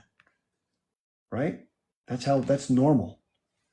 Well, why would the Israeli government and military expect to be able to exert its will on other people and immiserate them and expect them just to take it? When it appears to the outside world, once you learn about this, that all they want to do is get people to give up and leave because they want the land for themselves. That's what it appears to be. And there are people that have said that publicly, like the Danielle Weisses of the Eretz Israel movement, the hardcore settler community. And a lot of those people are running wild right now on the West Bank, wreaking all sorts of havoc. It's almost like the Purge with a blue and white flag. It's pretty bad. Anyway, I gotta tell people that want to come on. I'm sorry I've been monologuing for so long. It's just this stuff really gets under my skin, man. I'm so tired of the bullshit. Well, thank you very much. How you doing? Okay. As I told you before, I'm a little bit older than you, and I have served this country, Middle Eastern descent. My kids, 3 of them, my daughter and 2 kids, gone all the way to the border right now between Rafah and Egypt. I cannot control them, those, American. So I 100% with you. Be Jewish, Christian, it's not our problem. You know what? Just respect the humanity. I cannot believe what they done, what they doing, and then me and you, believe me, we have to fight it back and teach back all the way. It's not the Israelis or a Jewish problem. You following me? Yeah, it's the ideology that permeates the Zionist way of thinking, where it's the idea that we can take, we can have, we can do what we want because we have a desire for what we want, and everyone else can be damned. Yes, sir. Yes, sir. You are right. We have to fight for everybody, which is we all respect as we are human. Choose your religion, whatever you like to be. But the problem, those, the new American generation, I cannot fight. My kid's gone. I mean, holy moly, I have My daughter, she's studying dentist. I have another one still in the college in IT, and another one just established a small company, and they decide to go all the way to the border. They said, hey, we're gonna go to Israel and open that border between Egypt. You know how is the American acting? And now I keep telling them, hey, it's not the Jewish, not the Jewish, not the Jewish. A lot of Jewish in the United States, in Israel, good people. Very Please, good you have people. to think. Yes, sir. So you have to think, please. They know, how is the American thinking. So I did my best to tell them, be safe, do your part, and remember, we are Muslim, Christian, Jewish, that we are all good. Please, you have to focus on what is the problem. And I tell you truth, sir, which is the problem. We have to start from AIPAC and our government, the United States. We don't need that war. There's no reason. We can't live together. Seriously? I cannot believe how these people over there think. I'm tired of it. We can't live. Here we are in the United States. I'm Middle Eastern. Nobody tell me, hey, you occupied in my place. Why? I'm doing my part. I'm doing my taxes. I love the country. I serve the country. And I will die for the country. This is my place. I'm going to die right here. My grave is going to be on this place, this country. The point which is, if we have real good Israelis fighting with us to have the right for the Palestinian, they are more than million time welcomed to live in the place. And I thank you for the time. Thank you for being here. Thanks for coming on. And Yes, sir. yeah, Yes, sir. I think this is what people really struggle to understand, and they think it's all about hatred. It's not about hatred. It's about common human response to being mistreated by someone else. That's all it is. And the history of the Palestinian struggle is based on being mistreated. If Palestinians weren't mistreated, they would never do the things that they're criticized for doing. There's a reason why the H group was founded. There's a reason why there was a PLO. It's called the Palestinian, wait for it, Palestinian Liberation. Liberation from what? Liberation from Israeli Zionist occupation and blockade of the Gaza Strip eventually after 2005. What if there was nothing to be liberated from? Why would they call themselves that? Right? So if they had self-determination and autonomy, they would call themselves the Palestinian, we want to take over everything from the river to the sea organization. They want to have liberation from being under someone else's thumb. And lately, if you haven't heard the river to the sea talk, or from the sea to the river, it's been all the rage within the Israeli government that they're using that language now, saying that they're the ones who are going to be in complete control from the sea to the river. And meanwhile, if anybody else says it, it means they're going to want to kill all the people off. Well, why does it mean something different when the Israeli government says it? Same words. You see, these are the double standards that I find so peculiar. Okay, Kitty, what's on your mind?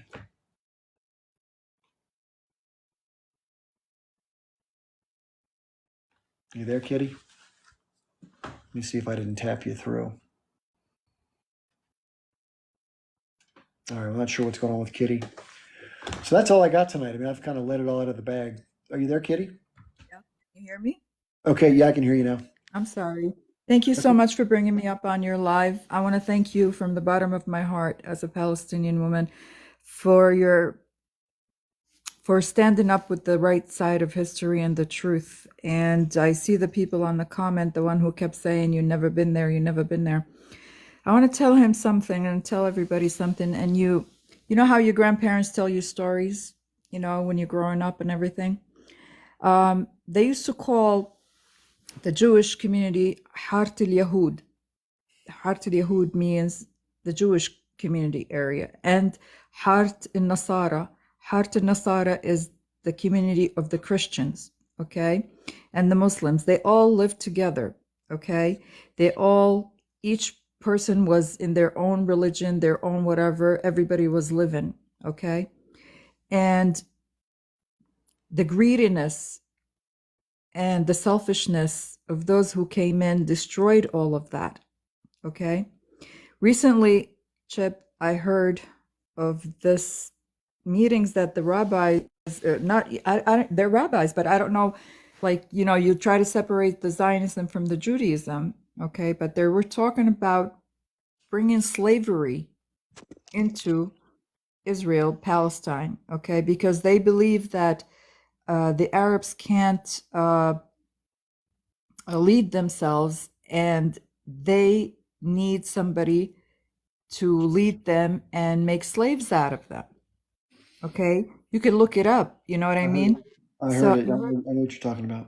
yeah. Okay, so they have left nothing under the sun, Chip, and not experienced it with the Palestinian people.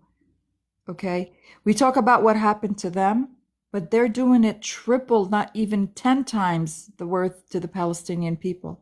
Okay, and they keep talking about October 7. It all started in October 7. You and I, and those who know the plight of the Palestinians, did not start in October 7th.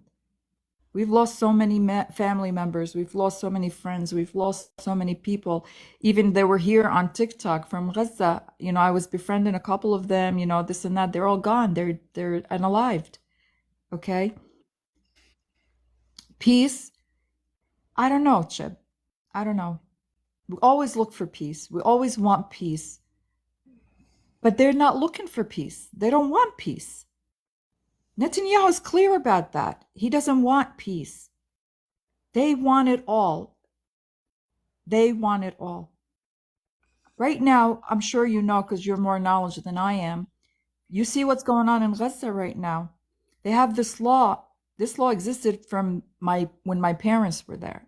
Okay, this law that if within a certain time of a period of time that nobody claims the land, that a settlement can go in and just build a hut or build 4 walls of wood, and automatically it becomes their land.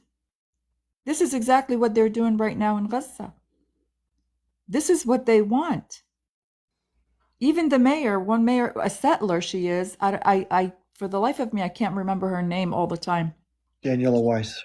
Yeah, she basically told Biden, our president, to stay the hell out of her business, out of what they're doing, because they want to do away with anything that has to do with Palestinians or Palestine. Okay? We are always, I feel that we're fighting to exist, but we're here, we're talking, we live. All October 7th did is highlight what's going on, what's been going on with the Palestinians and in Palestine. Yeah. Okay? And I don't know. I just wanted to say to this guy, you keep saying you've been. We've been. We had over here, we have a Christian, a church that sent its youth, Arab Christian youth, to Jerusalem. Okay? For the first time, for them to go over there, they have the oldest churches, and they have the migration for the Christians to go to Palestine. Okay? And the way they were treated over there was horrific. I don't understand. Somebody explain, some Israeli Zionists explain to me, what is it that when you spit at people, why do you spit at people? Somebody explain that to me. What is that? What is the level of disrespect? They spat at them, they cursed at them, they harassed them. They were like, when they came back, like the experience was horrific. They said Palestine is beautiful, everything was nice, but the way they treated it, it's like they have no respect for anyone. They have no respect for anyone or anything or any religion except their own. Except their own. Right now, they portray a monster. They're monsters, and everybody's seeing it, and they don't like it. Just like that woman who was here before. I did not know. I knew they were after TikTok, Chip. I knew they were after to take it out, but to give the numbers that because of the support of Palestine and not the support of Israel. I mean, what limits do they have? And why are we allowing this to happen in the United States? Why? Why are we allowing Israel to take over America the way it's been? Not forget about of years past. I'm talking about right now. I'm talking about right now. Everywhere I turn my head, their power, their emboldenment has gotten bigger. Where are we going? Where are they leading us to? Where are we going? Where's America going? Where is it being led to? I have fear of the demise of America on the hands of the Israelis. Truly, I lived here since I was 8 years old. I'm 59. Okay, I knew no other country. Okay, I only knew this country that opened its hands to me, and I care about it, and I respect it, and I respect its laws, and I don't want the demise of the United States. I think we could do better. I think we could do better. Okay, and for this woman to openly speak about the Palestinian plight, so courageous on her part, because you would never hear that a candidate come out and say these things. How about DIane Sare, the Senate candidate that was on tonight, right? Right. Because I did watch it from the beginning. A lot of people come and go, so I want to make sure that you know who No. I watched her, but unfortunately I had to leave. I was so upset, and I came back and she was gone already. Okay. But my fear is that she's an independent, and you know our system, it's either Democrats or Republicans. Independents usually just get pushed to the side. You understand? Yep. So my fear is yes, we have to support her. We need to support her, but we know what happens with independents. Okay. I wish she was running Democrat. Okay. But they won't let her. See, there we go. What is our country coming to? What is the United States of America, the greatest country on earth, which is the smallest country on earth, which is, I mean, by age, I'm talking about. Okay. And it's letting Israel lead it to its demise. Why? What are we gaining? What are we gaining from them? They're gaining everything from us, but what are we gaining from Israel? The guy who came up before, Chip, he said to you, we help America. Nobody. You're not helping America. America's helping you. Like they say, oh, we trained the military of the United States. No, that's not true. They trained you. Okay? You are nothing. Absolutely nothing without America. I need our government to wake up. I need the president to wake up. I need them to stop. I need this to stop. We all, as a people who live in the United States, we need this to end, and end soon. Don't you think I have fear of the election? I'm so upset. I voted for Biden. I fell to the floor when he was elected, because my father had just died of COVID, and I despise Trump. Okay, we were praying, begging. I campaigned for him without even campaigning for him. Okay, just go vote Biden. Whatever, this and that. Okay, but right now I feel like he stabbed me personally in the back. Okay, I feel that way. We have two candidates that don't belong. Unfortunately, they don't belong. They don't belong. They need to go. Both of them. Both of them. Well, they both serve the same set of interests, that's for sure. Exactly. I mean, we are in a turmoil. This country is in a turmoil. This country it's split. It's going nowhere. And I fear for the coming days. I really do. I really do. Everybody has to sit down and think. I wish to God a younger, intelligent person would challenge Biden and persuade him to step down and for them to take over. That's the only way. That's the only way. You might get your wish. I think my guess is that Biden will not be the nominee, that sometime early summer he's going to step down for personal reasons, and that my best guess is the governor of California, Gavin Newsom, is going to get the nomination. Oh my God. Don't even play with me like that, Chip.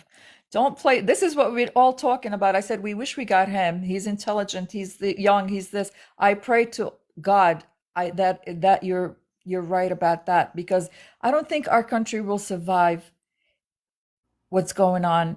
Well, careful what you wish for, Kitty. Careful what you wish for. What does that mean? That means be very careful what you wish I know for. what it means, but what are you saying it? I know I'm what it saying means. that Newsom's about 100 times worse than Biden.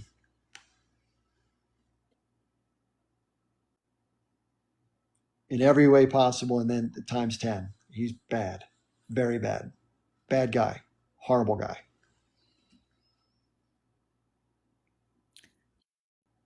Well, that shut me up.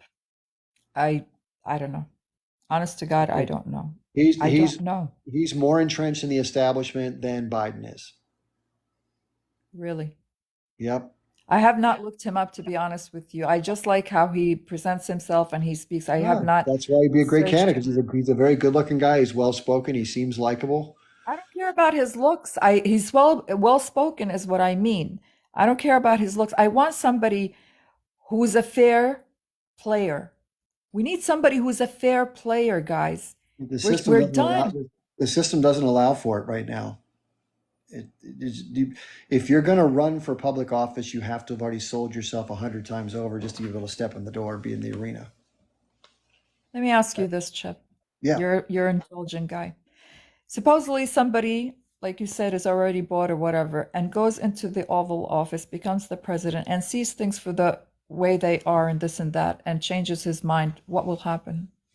Well, they don't, but even if they did, that message has been sent out long ago in 1963. So there's certain forces that you don't push back against. You have what's called bookends as an elected official, where you're allowed to mess around, but there's certain things you can't go towards. And if you go towards those, you get shown the door one way or the other. How did such a tiny place can mess up the whole world, which is the state of Israel? How was this allowed is beyond me. I don't understand. Well, what if it's all by design? What if it's working exactly as it's supposed to? I don't even want to think about that, because I get migraines just thinking about it, which is, I'm not stupid. I know what you're saying is true. I am in denial. Well, it's hard to accept the possibility that a rogue sort of broad, widely sort of infiltrated system is running the show, but it's also hard to argue against that. I don't know, Chip. I don't know. You know, Kennedy spoke out against Israel. If you know this, of course you know it. Absolutely, I know exactly what he did. Okay, and I think what demised the United States of America is the USS Liberty. I saw that whole thing and I read about it, how they just gave in to the Israeli. I call it occupation. I call it Israeli occupation of the United States of America, all for votes. Well, there's actually a thing called the occupation of the American mind. That's a video you should watch that. It's a good video. I will. It's just tiring. You know, this election year is very tiring. It's very tiring. Here's the thing that will help, I think, if you get to it. So, how much of this can you control? Me? None. Yeah, exactly. So instead of worrying about what might come of it, just focus on the few things that you can, like going to someone like DIane's campaign site, trying to help her, volunteer, whatever, because that's what you can do. That's good. But the bigger stuff's going to take its course if we can't control it. So it's better not to stress about it. I worry about this before. I've tried to vote for independents when I like them, but when I found out what happens to it, it's like, you're really not voting. Do you understand what I'm saying? Because they push them aside all the time. Because they have the voice and the votes when they're running, but it's a Democrat or Republican, and they get lost in the shuffle. That's what it is. It is what it is. Yeah, the way I describe it to people to try to make it easier to understand is that, I'm sure we've all heard of that. You've seen one of these shows where these little dancing dolls, they're called marionettes. Marionettes. And there's a stage and there's somebody speaking as if they're the characters, and these little dolls are dancing on the stage and doing whatever the play is. And those are the quote unquote elected officials, those little dolls on the stage. And you can substitute any little doll, the wires are still going up, but whoever's holding the wires on top and speaking, they're the ones that are pulling the levers of power. They're the ones that are really controlling the show, literally. And the pageantry that goes on with the election season is nothing more than that. It's a marionette presentation where you get to vote on stage A or stage B, but you never get to talk about the people who are holding the wires. For how long? Honestly, Chip, how long is this country gonna? Until we organize and stop watching marionettes and start going after the wire holders. That's when it'll change. They brought up to protect Israel in the United States so far. Yeah, and they're trying to ban TikTok. That's coming next. They're trying to further censor social media because it's the one thing they can't control, so they're trying to eliminate it. I can't even look at another country and say, oh, look what they're doing, without looking over here and saying, look at what we're doing. Yeah. We have no fingers to point at anybody, in my opinion. I used to. Honestly, before way back, I used to. But right now, all my fingers are cut off. I can't. I really can't. Thank you, my friend. Thank you. You're welcome. Don't be so overwhelmed. I know it's easier said than done, but don't be so overwhelmed. I'm trying. Oh, sorry. I didn't mean to cut you off. I thought you were not going to say anything. I'm so sorry. Yeah. There's bigger issues than this, believe it or not. There are bigger issues than this, which I know is even harder to say. What we've talked about tonight is pretty hard, but there are even bigger issues facing humanity, if you want to call it that, than just how messed up American politics are.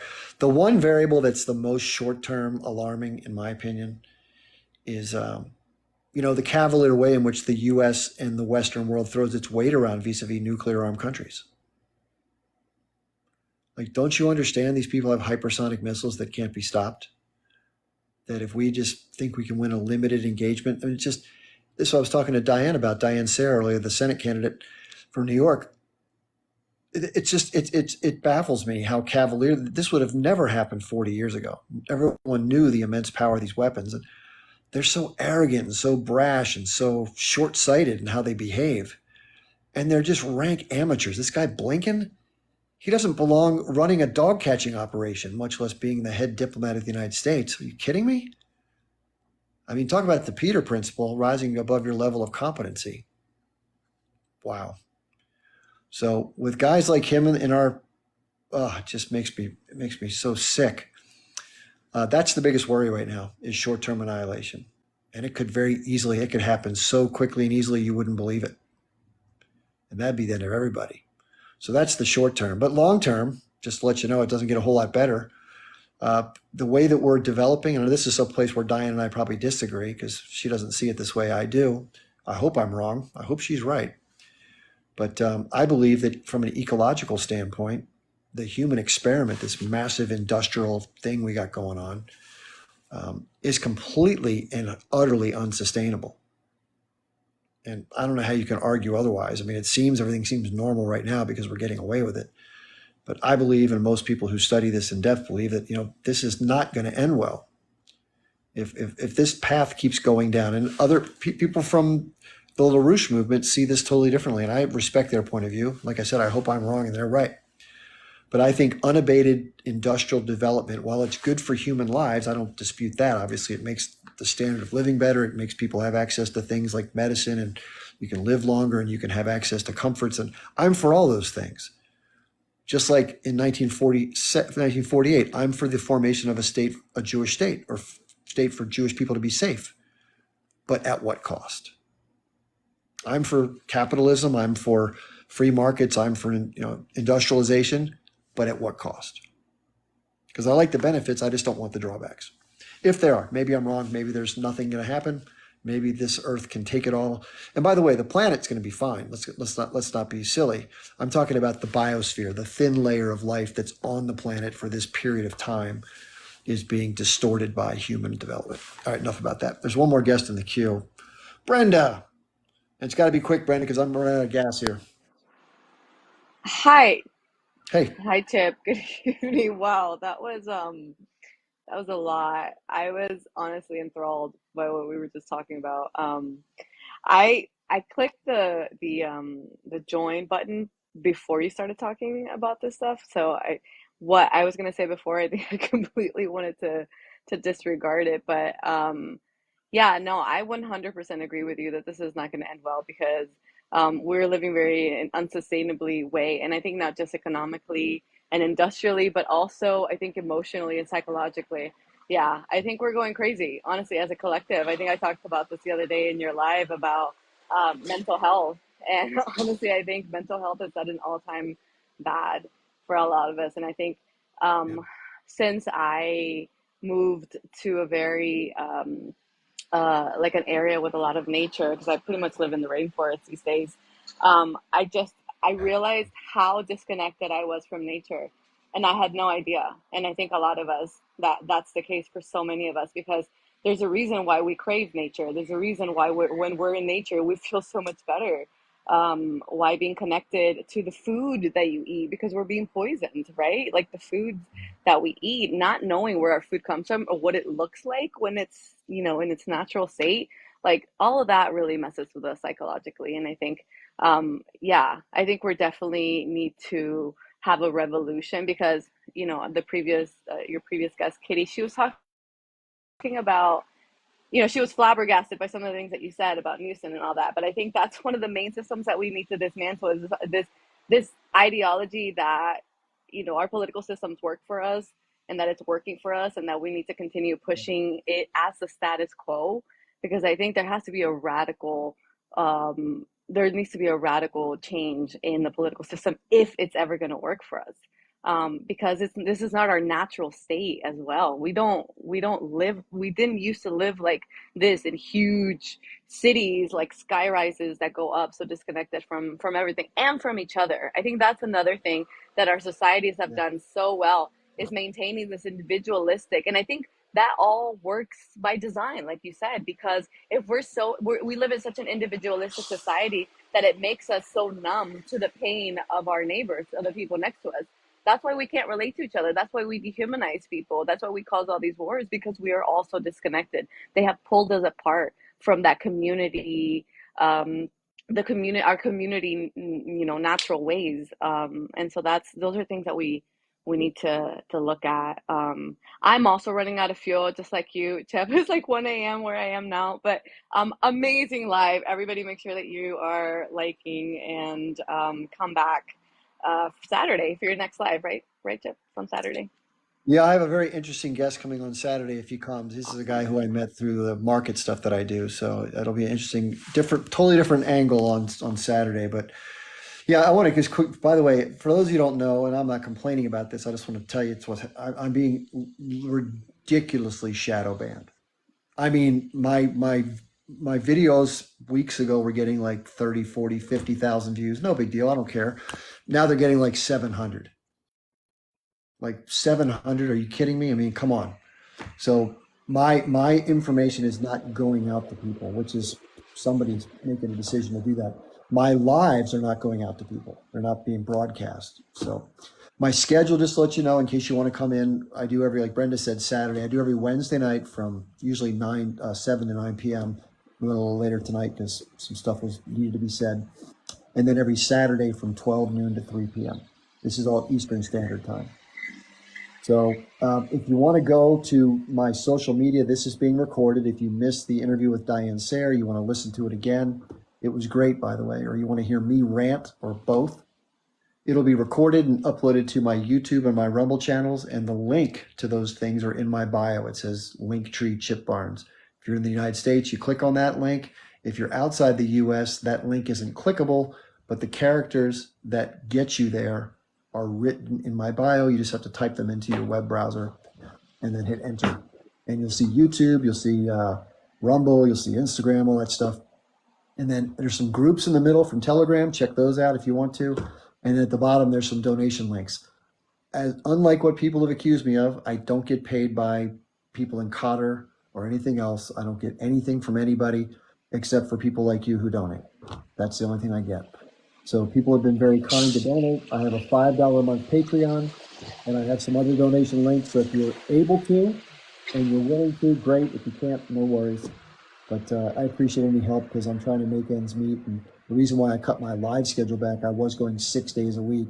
I had to do other work to try to make a buck. So again, I'll be there. I'll be here Saturday from 12 noon to 3. So I hope I'll see everybody there. Thank you for being here tonight. I think it was a fun discussion. I'm really glad I got a chance to hear DIane Sare. I'll see y'all soon. Thanks again. Bye, Chip.